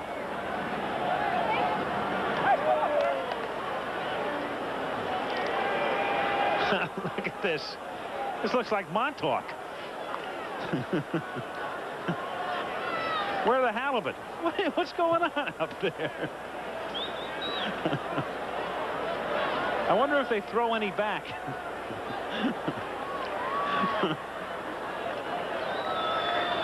Boat leaves tomorrow at 5:30. 1-2 to Gagney. Fouled away. Gladden on deck. And then Puckett. should be duly noted that Guidry is pitching a marvelous game. 1 hit, which happened to be the Brunansky home run. So I'm very impressed with the way Ron's moving the ball in and out, changing speeds well. And as you see right there, has pretty good velocity. I was, I think, somewhat, I don't know, at least question the fact that Guidry 9 and 12 last year would just come back to be the same type of pitcher. Drive to left field, going back into the corner on the warning track is Henderson to snap it away. 1 gone. Another air out. Well, as we said, a lot of room in left field. High slider, belt high. That's what they call a hanging slider. It just spins more than breaks sharply. You can see Guidry looking at it with some interest because the ball was hit pretty well, but it did stay in the ballpark. 1 down, and Dan Gladden is the batter. He's 0 for 2 tonight. He has a 7-game hitting streak.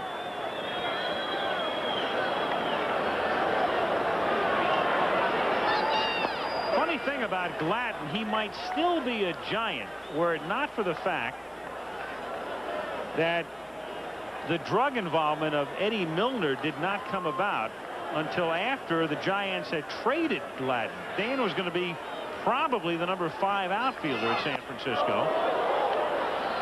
And as the number 5 outfielder, he was expendable. But when Milner went into drug rehab, that shocked the Giants in the sense that they had already dealt Gladden. Otherwise, Gladden would have been the number 4 outfielder, and they probably would have kept him. Well, as we said, he can do a lot of things for you, and you don't really find that many outfielders or really utility-type players that can do that. Imagine back in '84 when he hit 391 in Phoenix and then 351 in a short stint with the Giants. They must have really felt they had a find, and here he is in another uniform. Well, he became expendable because of Jeffrey Leonard and Chili Davis, and especially when Candy Maldonado proved that he could play every day.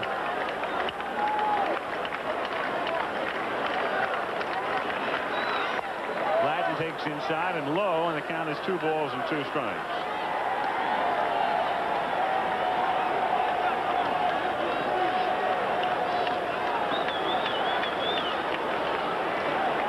One out, bases empty, 6th inning. To left field, and that's the 3rd time tonight that Henderson has snapped one away off the bat of Dan Gladden. So 2 down. Well, if you believe in omens, look at this. The Yankees have never lost a pennant or division title after holding a lead of 5 games or more anytime after the 1st of July. Never in their long and glorious history, and they'll try to keep that streak alive in 1987 because they are 5 games up on the 6th of July. Puckett takes a strike. But Lou Piniella keeps reminding me every time I see him, it's not going to be easy. I congratulate him on the fact that they went through a stretch where they played the Eastern teams about 26 times without Henderson and Mattingly. Morocco takes it off the bat of Puckett and throws Kirby out. So Guidry's done a job on Puckett tonight. The center fielder is 0 for 3. Still 1-0 Twins after 5½. Willie Randolph to come up in the bottom of the 6th inning. I asked him about his future and specifically about the possibility of managing. Well, that's something I've thought about lately. You know, I love the game. It's in my blood. It's hard not to think about it now because of the fact that I think I have a lot of good years ahead of me. But maybe someday I might consider that. I think that it's a possibility. Would you do anything different in the waning years of your career then? Would you be counseled more by the coaches and hang around a little, Lou Piniella in the dugout a little bit more than you have in the past? I might hang out with Lou a little bit more. He's getting better and better every day, and I've had some good experience with some great managers, Billy Martin and on down the line. So you know, keeping your head involved in the game and communicating with the players, I think, is the most important thing. So you know, I'm always involved, so it can't hurt. Willie Randolph talking about the future. In his immediate past was a fly ball to Puckett for the 1st out in the bottom of the 6th inning. So 1 up and 1 down, and Don Mattingly is the batter, who's fly to left and drawn a walk. Not only a good player, but a class gentleman. And it's a shame in a way that a guy like a Willie Randolph would have his career year, and it's been that for him. And he's had a fine career, but he's had a tremendous first half. And yet he will probably wind up on the bench at the All-Star game. But he should be there. Yeah. Strike. There he is, a man who started his career, you might recall, with Pittsburgh. And he was expendable in the early 70s because the Pirates thought they had Rennie Stennett to play second base for the next 15 years. Didn't turn out that way. To shallow center, and Gagney makes the catch. So Mattingly is gone. Don 0 for 2 tonight. Quickly 2 down, and Dave Winfield is the batter, and we'll update the scoreboard. Kansas City leads Cleveland 6-5 in the 8th inning. Toronto trying to snap an 8-game losing streak, leads Texas 6-2 in the 8th. Baltimore leading the White Sox 2-1 in the 7th. The Orioles have dropped 30 of 35. And the other games in the American League are all out on the West Coast in Seattle, Anaheim, and Oakland, and not underway yet. Winfield is 0 for 2. Strike. 0-1.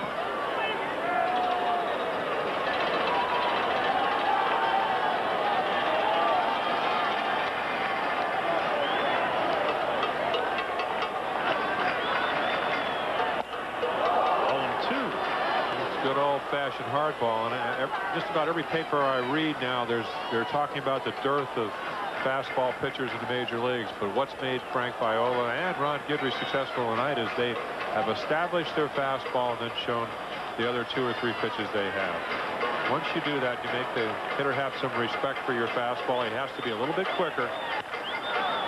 When he does that, he's more susceptible to the breaking ball.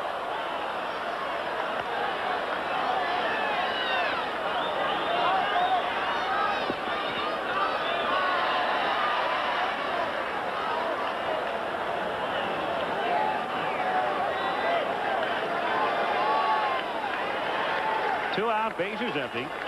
Still 1-0 Twins on Brunansky's first inning home run.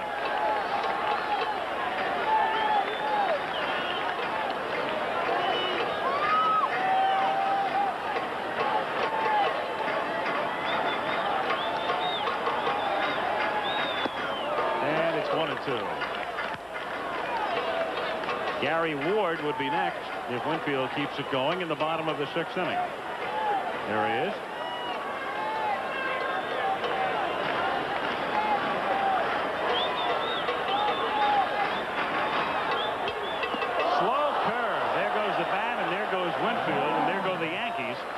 In the bottom of the 6th inning.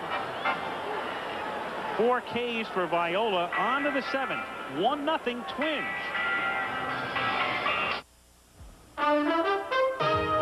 ABC's Monday Night Baseball is being brought to you by Bud Light. Everything else is just a light.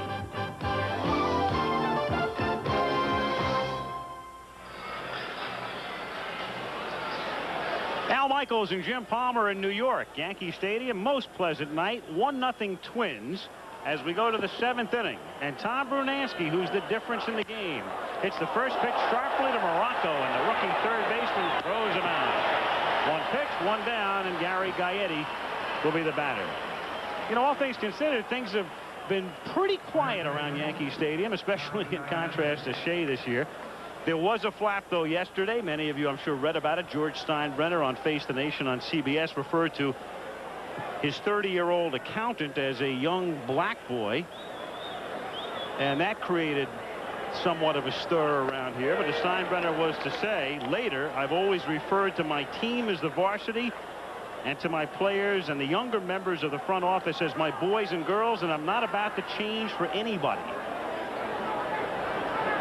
And as Gagney takes a half swing and a miss, John Thompson, the Georgetown coach, was also on the show, and he said, you know, and he's right, sometimes we get caught up in the terminology more than we get caught up in the facts that pertain to it. And the only reason we bring it up is because I'm sure many of you have read about it in varying shapes and forms today. In fact, It's interesting to note USA Today gave it 1 paragraph. The New York Times gave it a little box with maybe 5 paragraphs on page 20. And then there's the New York Post, which gave it slightly more play than this morning's invasion of Earth by Mars. Gagney gone on strikes. 2 down. First baseman. And Ken Hrbek is the batter.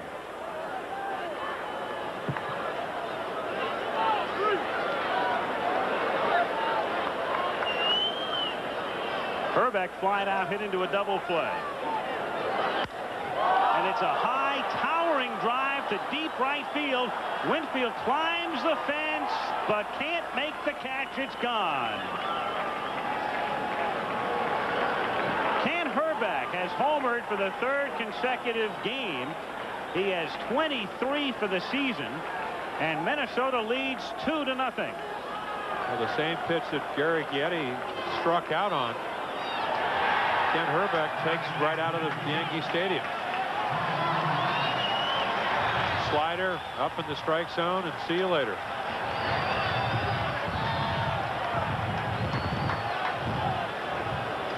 Take another angle of the swing. Very compact, full extension. I talked to Ken today. I said, what do you weigh? He said 250 pounds. Larkin takes a strike. I thought he'd been on a diet. He has. He used to weigh 270. I don't know. I just say that jokingly. He said he weighed 250 today. He said he earlier this year, or I guess before spring training, he said he went on a diet because he didn't want to look like a pig on his baseball card. Randolph throws Larkin out. Well, he only looks like a pig to the Yankees here in the 7th as he hits homer number 23, and it's 2-0 Minnesota. Meldrick Taylor, he won an Olympic gold medal.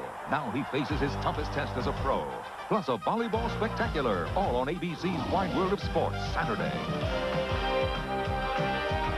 No doubt Palmer's daughters are amongst those in attendance tonight at Yankee Stadium.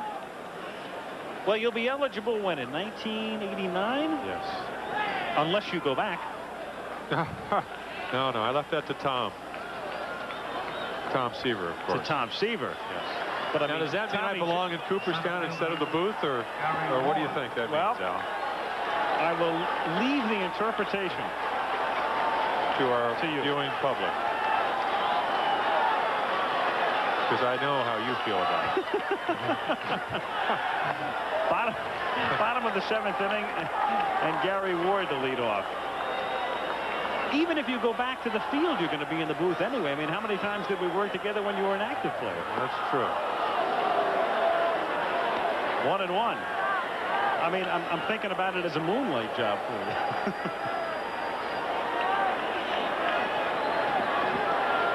1 ball and 1 strike to count on Ward. One hopper to Gary Gagney, who was shortened up and close to the line at third, with a 2-run lead in the 7th inning. And with 1 down, we'll take a look at Claudell Washington. One of the things you talked about in the opening was, do I think that Minnesota has a chance to stay competitive in the American League West? And they do, but with a visiting, or I guess, how should we call this, on the road record of 17-23, and the best record at home at 29-13, they are going to have to improve their record on the road. If you've ever seen a game play in the Metrodome, it's a strange way to play baseball. High ceiling. Apparently the turf doesn't bounce as high as it before, but it's an entirely different type of baseball. They're very adept at playing there, but they're going to have to win on the road to win the American League West. 1 ball, 1 strike to count as Washington hammers it into center field for a base hit. So Claudell, the left-handed DH against the lefty, has accounted for 2/3 of the Yankee hit total. If you're left-handed, you have a tendency to bail out, but he just fights it right off. He does not move an inch, just tommyhawks it right up the middle. Good piece of hitting. It's not a ball. If I was going to characterize Claudell Washington, I would say he's a low ball hitter, but he took a ball just about, really, I guess, almost eye level and hammered it right up the middle for a base hit. Jeff Moronco now. The rookie who was 1 for 4 as a Yankee and 0 for 2 tonight. 1-0 the count. I think if you went down and talked to Frank Viola, who might the kid or the guy that might give him the most trouble, he would probably say it's Jeff Moronco, because he doesn't know how to pitch to him. He's never pitched to him before. They could give you all the scouting reports in the world, but the key is to know what pitch he's going to hit for the long ball, where his power is. And until you really face a guy, you don't know that.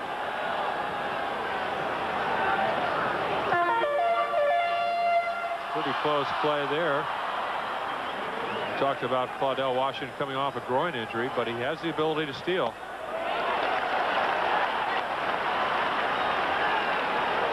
Two another count. Moronco with some power. He had 11 home runs in 65 games at Columbus prior to his call-up last week, and was hitting .264 in AAA. 2-1. Reminds me a lot at the plate of Larry Parrish, having an outstanding year for Texas. Stands the same way. Parrish, who was in here yesterday and hit a home run here yesterday. Well, the ball was jetting out to right center. The 385 sign, it was flying out of here. Yeah, you're right. That's his stance. That also looks like a double play. Lombardozzi throws it to first. No, not in time. Ball slowed up a bit. Gagney had to wait for it. And Lombardozzi not turning it over in time, and Moronco able to leg it safely down the line. So take a look at Claudell Washington. You will see him get to second base just as Lombardozzi does. Right there, just enough of a deterrence, maybe slow down the throw. So you keep the inning alive. Very important job. That's your job as the first base runner, to get down there as quick as you can to keep a double play from being completed. And Moronco, the runner at first, has good speed. He stole 23 bases at Oklahoma City last year. Rick Cerrone takes outside, ball 1, 1-0. Cerrone has flied out twice. He's hitting .203. Rick is a gap hitter, not much of a home run hitter. But the only ball he's really going to jerk is a slow breaking ball or a changeup. But he does have the ability to hit the ball up the left center and right center field gaps, especially the ball out over the plate. Frank Viola trying to win a game in Yankee Stadium for the first time since his rookie year. Tom Kelly, a native Minnesotan. Even though Kelly was born in the Gopher State, he left when he was a baby, grew up, and still lives in New Jersey.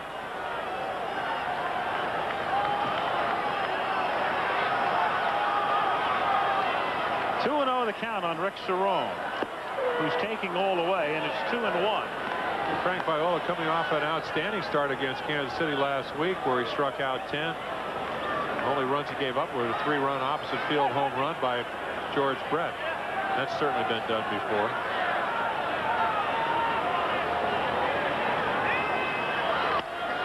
Yeah, that was one of the strangest looking home runs I'd ever seen. Last week, Brett, that 3-run shot in Kansas City, he hit it right down the left field line. Little curling, looping fly ball that wound up in the first row right next to the foul pole. They count. Yeah, they sure do. Well, that's the Charlie Lau theory. The ball's up and away, you hit it down the left field line. If you try to pull it, it's a ground ball to second base. It certainly worked for George Brett. And the Scroogie works here for Frank Viola. Turns it over, strikes Cerrone out. Brett Saberhagen, who's pitching on 3 days rest, will not get his 15th. Corey Snyder has hit a grand slam homer in the 8th inning off Steve Farr. Cleveland leads KC 9-6. Saberhagen is the pitcher of record. Toronto trying to snap an 8-game losing streak, and Baltimore leading Chicago. Wagner leads off in the 8th inning by hitting a fly ball to Rickey Henderson. 1 away. 1 pitch, 1 out, and Lombardozzi is the batter. He has walked and grounded out. One of these days, you know what's going to happen, right? The ball's going to wind up in the seats. Either that, or he's going to snap his glove so quickly it's going to hit him in the brim of the hat.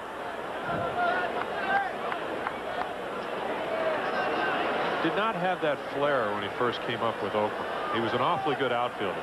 Some flair, but not that much. Not in for a strike, and the count 0-1. But a lot of guys have snapped at pop-ups. Pete Rose did it for years. Not quite to that extreme. And of course, there was the famous where he bounced the ball after the inning is over. Not on grass. 0-2 the count. In the Twins bullpen, the one-time Yankee George Frazier. But the way things are going right now, Frazier's just down there getting in a little work on the side. Well, we're to the point where Reardon would be the key. Well, if they have to go to the bullpen. In the olden days when I pitched, my manager Earl Weaver used to what we call scare tactics. You know, Frazier's not having a bad year as far as record-wise at 5-3, but his earned run average is close to 6 runs a game. He's given up almost 43 hits in 45 innings with 32 walks. So he's had about 75 runners in 45 innings. That'll make you throw a little bit harder if you're out on the mound when they get somebody like that up. Lombardozzi called strike 3, and that's number 4 for Ron Guidry. Let's go back to 1978, and when Guidry was 25-3. Look at this slider, right on the inside corner. This gives up on it, but the umpire does it. 2 down. Ron Guidry pitching a near masterpiece. He's made 2 mistakes. Those are the only hits for the Twins. The homers by Brunansky and Hrbek. Strike. Really, and I would only classify the home run by Hrbek a mistake because it was a hanging slider. Because Brunansky, you want him to hit the ball the other way because his power is usually to center field or left field. But he's just so strong, and whether the ball is going farther or not, who knows? After the USA Today article where they said the ball was not more lively this year. I really think it has a lot to do with the strike zone. Strike zone has become so much more concise. Let's take a look at Frank Viola, hoping for more runs.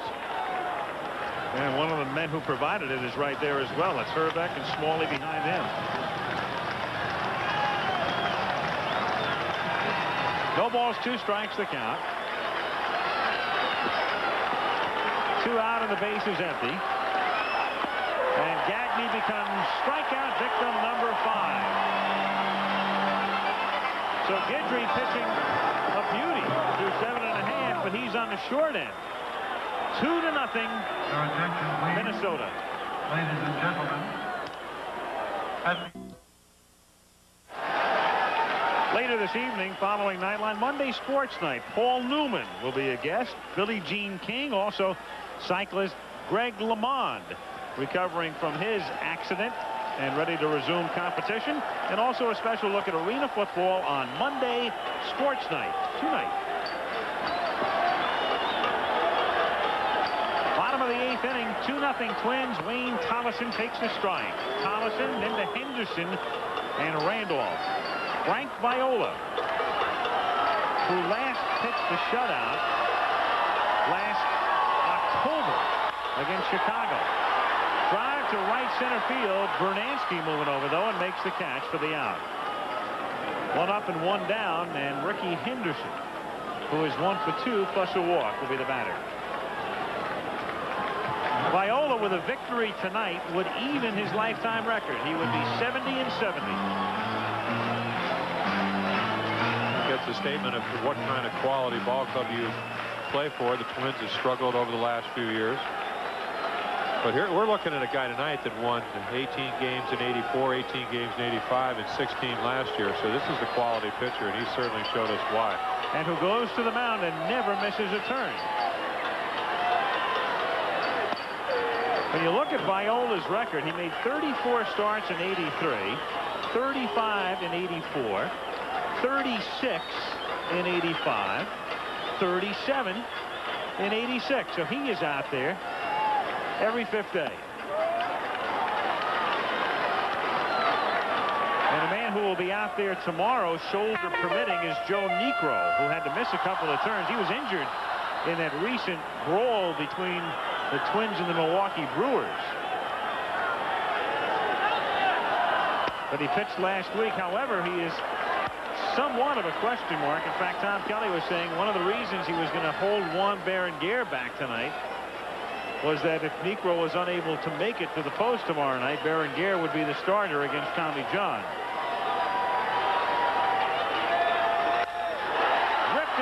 for a base hit. It's the third time Henderson has been on. The last time he reached, he was picked off. And Willie Randolph is the batter. Pretty predictable pitch, 2-1. You have a 2-run lead. You don't want to walk Henderson, so you want to throw him a strike. Threw him a high fastball. He jumped all over it. Lined it into left field.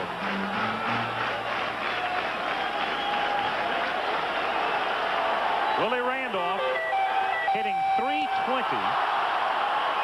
4 homers, 47 RBIs. 0-1 the count.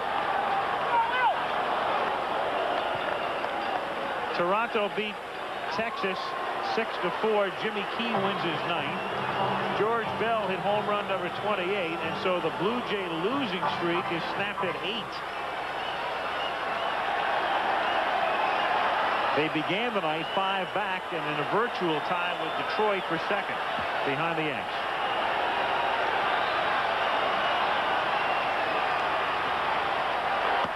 One and one. We'll see him running here, Al. No way you want to run yourself out of an inning with Mattingly on deck. And especially for the reasons we outlined before, Viola does such a great job keeping him close, and Rickey is just not 100%. I mean, that was evident watching him in this weekend's games with Texas. He really hasn't run in about 6 weeks, but before the hamstring injury, he had a shoulder problem, which precluded him from really swinging, or excuse me, diving head first. So. Talking about diving head first.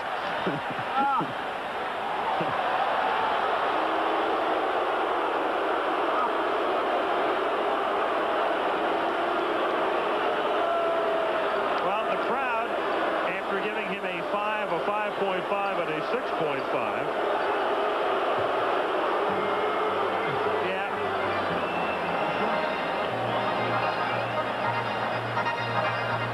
I guess he could have held back. Especially since he came from the upper deck.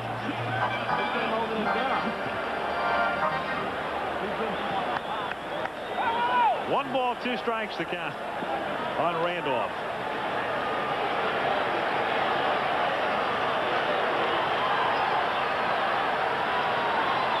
Henderson a very short lead, not going anywhere as Randolph fouls it away on a check swing. 1 and 2. 2 runs, 2 hits for the Twins. No runs, 4 hits for the Yankees in an errorless game. Brunansky hit a home run in the 1st. Hrbek hit a home run in the 7th. And that's been the scoring.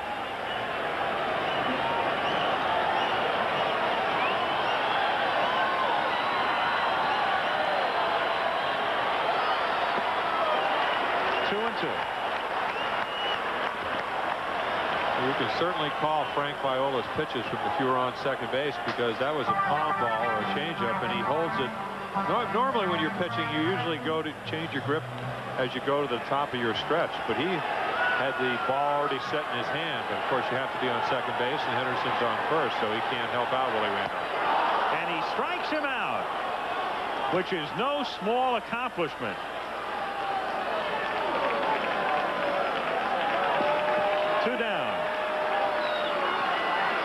Only the 19th time, throws him another changeup, swings right over the top of it. Not only does the ball a different speed, you throw it with the same arm action. The hitter sees fastball, the ball gets there much slower, and he swings right over it. Willie Randolph, as you say, 19 strikeouts, which means a little bit more than once a week. Mattingly takes outside, ball 1, 1-0.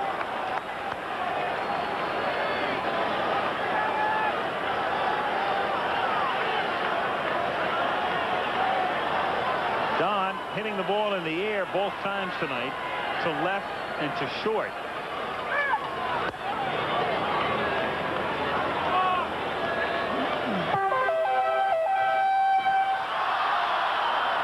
Two down. No, excuse me, Al, no slouch against lefty. Last year hit .358, out hit himself from against left-handers than he did right-handed pitching. So percentage baseball really does not apply to a guy of this quality. 238 hits last year. If you make a mistake on the inside part of the plate, this game's going to be tied. This is the type of hitter that looks for that pitch. And he grounds it sharply, knocked down by Viola, and Frank helped himself. Otherwise, it was a base hit to center. No runs, a single by Henderson, and they strand Rickey. And we'll go to the 9th inning in New York with the Twins leading the Yankees 2-0. And we'll be back after this word from your local station. The Mets and Braves doing a lot of waiting around in Atlanta tonight. Rain falling again following an earlier 2-hour and 15-minute delay. They did get 1 inning in, and Dale Murphy breaks out of a 4-for-39 slump with this 2-run shot off of Sid Fernandez, his 25th homer for the year, now even with Jack Clark in the National League home run race. And at Yankee Stadium, as we start the 9th inning, Twins ahead 2-0. Dan Gladden, who 3 times has flied to left field. Gladden, Puckett, and Brunansky. Ron Guidry has faced 3 men over the minimum tonight. He's given up 2 hits, both homers, and he's on the short end of a 2-0 count. It's not the way you want to have a guy complete a game, but Guidry is on the verge of giving the Yankees their first CG since the 10th of May. He's also on the verge of doing what he was supposed to do, which is to give them a lot of innings.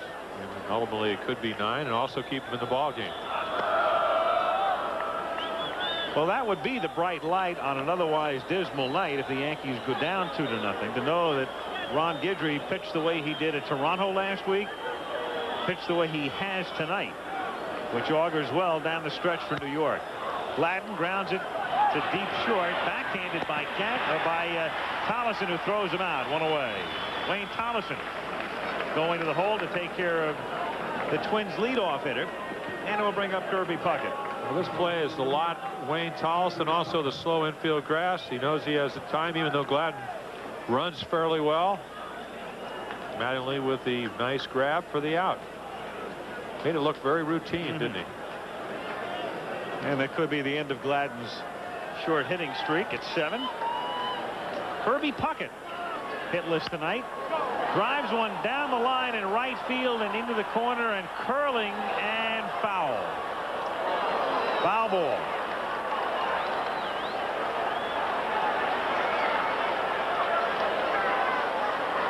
So Kirby coming back. I guess the final tabulations will be announced in a day or two as far as the American League is concerned, and Puckett could very well be getting another start in center field in the All-Star game.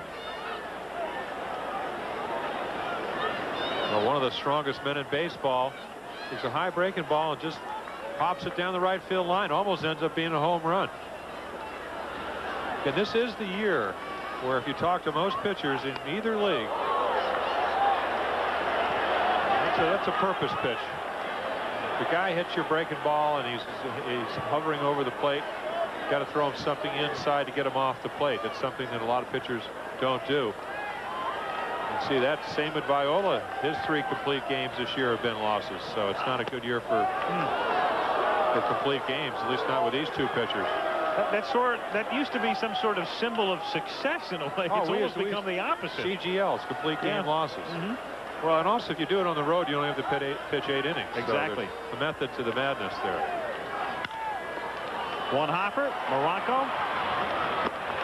Over to Mattingly, 2 down. Brunansky coming up, and when the Yankees come up in the bottom of the 9th inning, due up are Winfield, Ward, and Washington, the 4, 5, and 6 hitters. Really, what it comes down to, Al, is you never like to lose, but what you try to do for a large percentage of the time is go out there, keep your team in the game, give them an opportunity to win the ball game. Both Viola and Guidry have done that. Viola's just done a little bit better. Brunansky fouls it away, and the count is 0-1. Sure, Guidry is looking back to last Monday night's game where they scored 15 runs. And Mark Connor, the pitching coach of the Yankees, said, well, of course we should have won. We held them to 2 touchdowns. Yeah. 15-14. 1-1 on Brunansky. The Twins proving they are a resilient club. Minnesota lost the 4-game series at Texas as Brunansky hits one in the left field for a base hit. With 2 down, Gagney will be coming up, but they dropped a 4-game series in Texas last weekend then dropped 3 out of 4 to Kansas City. So this was a team that had to be thinking, hey, you know, what's going on here? We have been playing pretty well, but then they go home and they sweep Baltimore and come in here to New York. They feasted on the Orioles. And of course, I really wondered how well they were playing. The Orioles, as you said, 30 out of 35 losses. It's not really a great barometer whether you're playing that well or not. But then again, great pitching will make you look awfully good, and that's what's the case tonight. Viola overpowering. Great command of all his pitches so far. And homers by Brunansky and Hrbek, and it's 2-0 Minnesota with 2 out. Viola looking ahead to the bottom of the 9th inning. Brunansky goes. The pitch is a strike. The throw down to second on a bounce isn't there in time, and Bruno has a steal. It's his 8th stolen base of the year, but he's already been thrown out 6 times. So again, Guidry, not a great move. Running right on the first move. See it right there. Guidry's in the process of throwing it home. Brunansky, not great speed, but not a particularly good throw either by Cerrone. Brunansky close to tight end size, but with 8 this year, and he had 12 last year. He said he'll be into the 20s this year. Well, that's the one thing about Tom Kelly. The percentage of stolen bases is not that good for the Twins, but they have been running a lot. If you wanted to characterize Tom Kelly, he is not exactly a conventional type of manager. Cleveland has beaten Kansas City 9-7, and thus, if the Twins hold on, they'd be alone on top by a game in the AL West. And the Yankees would see their lead shaved to 4 by Toronto, and then we'll have to find out about Detroit later. They're on the coast. Well, I just have one thing to say. If they move Brett Saberhagen up one day, give him 1 day less rest so he can pitch in the All-Star game, that's a good way to lose a pennant. Because I've always been an advocate of you should take 12 pitchers and let them each pitch an inning. So if they pitch on Sunday, it doesn't really make any difference. But the most important thing for the Kansas City Ball Club is to get Saberhagen out there on his regular day and to get him to pitch in the All-Star game, even though the All-Star game is a very important game for fans, for the pension fund, and so forth. It's not that hard to pitch with only 3 days rest if you do it on a regular basis. But ask the guy to do it after he hasn't done it all year. We saw the result. Very Saberhagen-like performance. 2-2 pitch. Little sliver hit back to the Gator, and Ron throws him out to retire the side. And so the Yankees with Winfield, Ward, and Washington come up in the 9th, 2-0 Twins.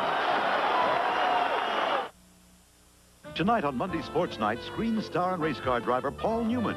Billie Jean King returns from Wimbledon. A look at arena football and more tonight on ABC's Monday Sports Night. At Yankee Stadium in New York, Al Michaels along with Jim Palmer. Bottom of the 9th inning, Twins 2, Yankees nothing, and Frank Viola 3 outs away from a shutout. Will try to wade through the 3 W's: Winfield, Ward, and Washington.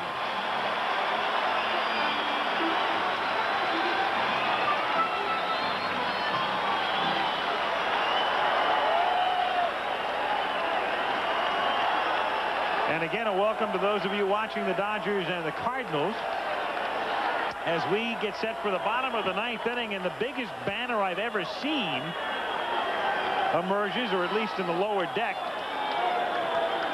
We're on our way, it said. Frank Viola would like to send them on their way home. 2-0 Minnesota on a first-inning homer by Tom Brunansky and a 7th-inning home run by Ken Hrbek. Frank Viola has allowed 4 hits through 8. Winfield is 0 for 3 and hits it off the end of the bat up the first baseline, and Hrbek can't make the sweep tag. So the guy leading the Yankees in walks swings away on the first pitch, tops it, and is safe at first. So Viola got him to hit his pitch as he did the first time Winfield came up in the first inning on a little soft grounder to the right side. But this time Winfield able to beat it out. Hrbek had no play. Well, Well, you saw in the replay, Viola just falls off the other way enough so he can't possibly get there, and it's really a ball in the Bermuda Triangle. Nobody can get to it except Hrbek, and there's no chance to make the tag on Winfield. Gary Ward now has struck out twice and grounded out. And he hits it toward the hole. Backhanded by Gagney. Nice play at second. Lombardozzi for the putout. So Gagney going to his right and cutting down Winfield for the force. One gone. A possible double play ball, but because Gagney is playing Ward up the middle, he knows he only has one play. Plants his right foot. Perfect throw to Lombardozzi at second for the force out. What you call getting the sure out. Claudell Washington now.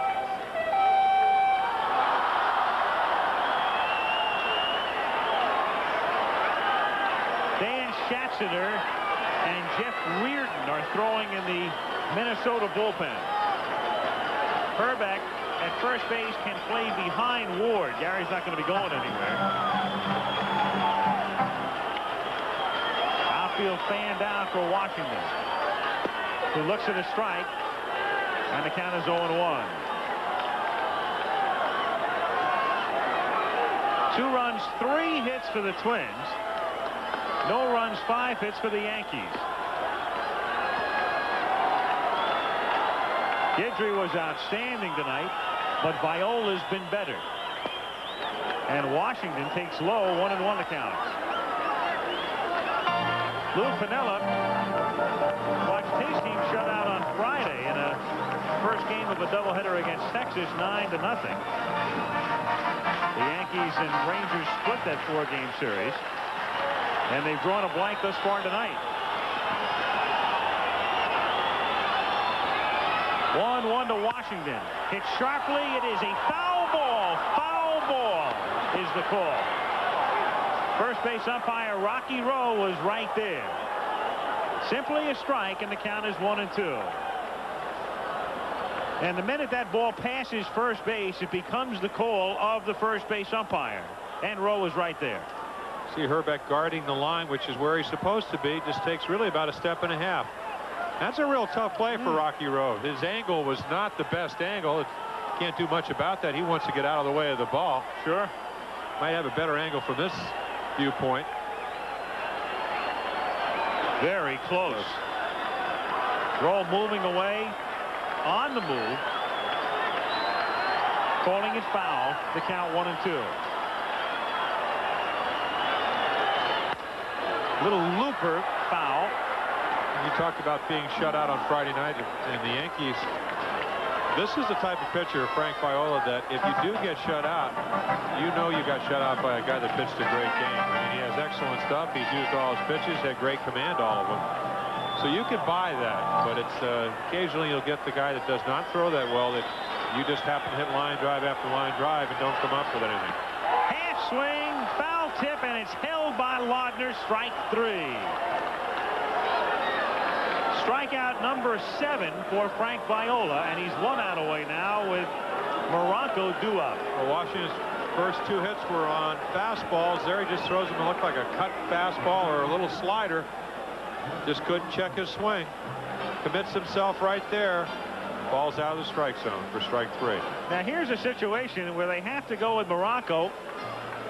Piniella would love to have Ron Kittle in a situation like this where he could tie the game with 1 swing, but Kittle again with that stiff neck, and that's the reason he did not DH tonight, and it's stiff enough so that he can't even pinch it. And thus Morocco hits one down the right field line, foul. 0-1. Morocco, we mentioned it before, with some power. 11 home runs in 60 some odd games at Columbus in AAA before the call up last week.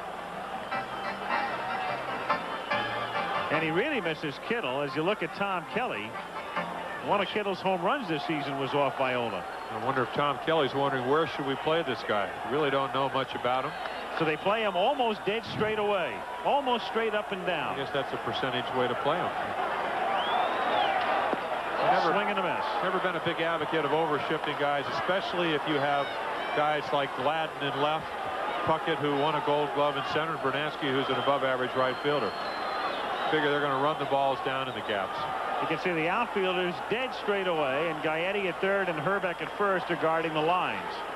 Normally a situation where you play a couple of steps deeper. You don't want the ball over your head. And the key runner is the runner at the plate. Little squiver to the right of the mound. Viola throws to first, and he has shut the Yankees out.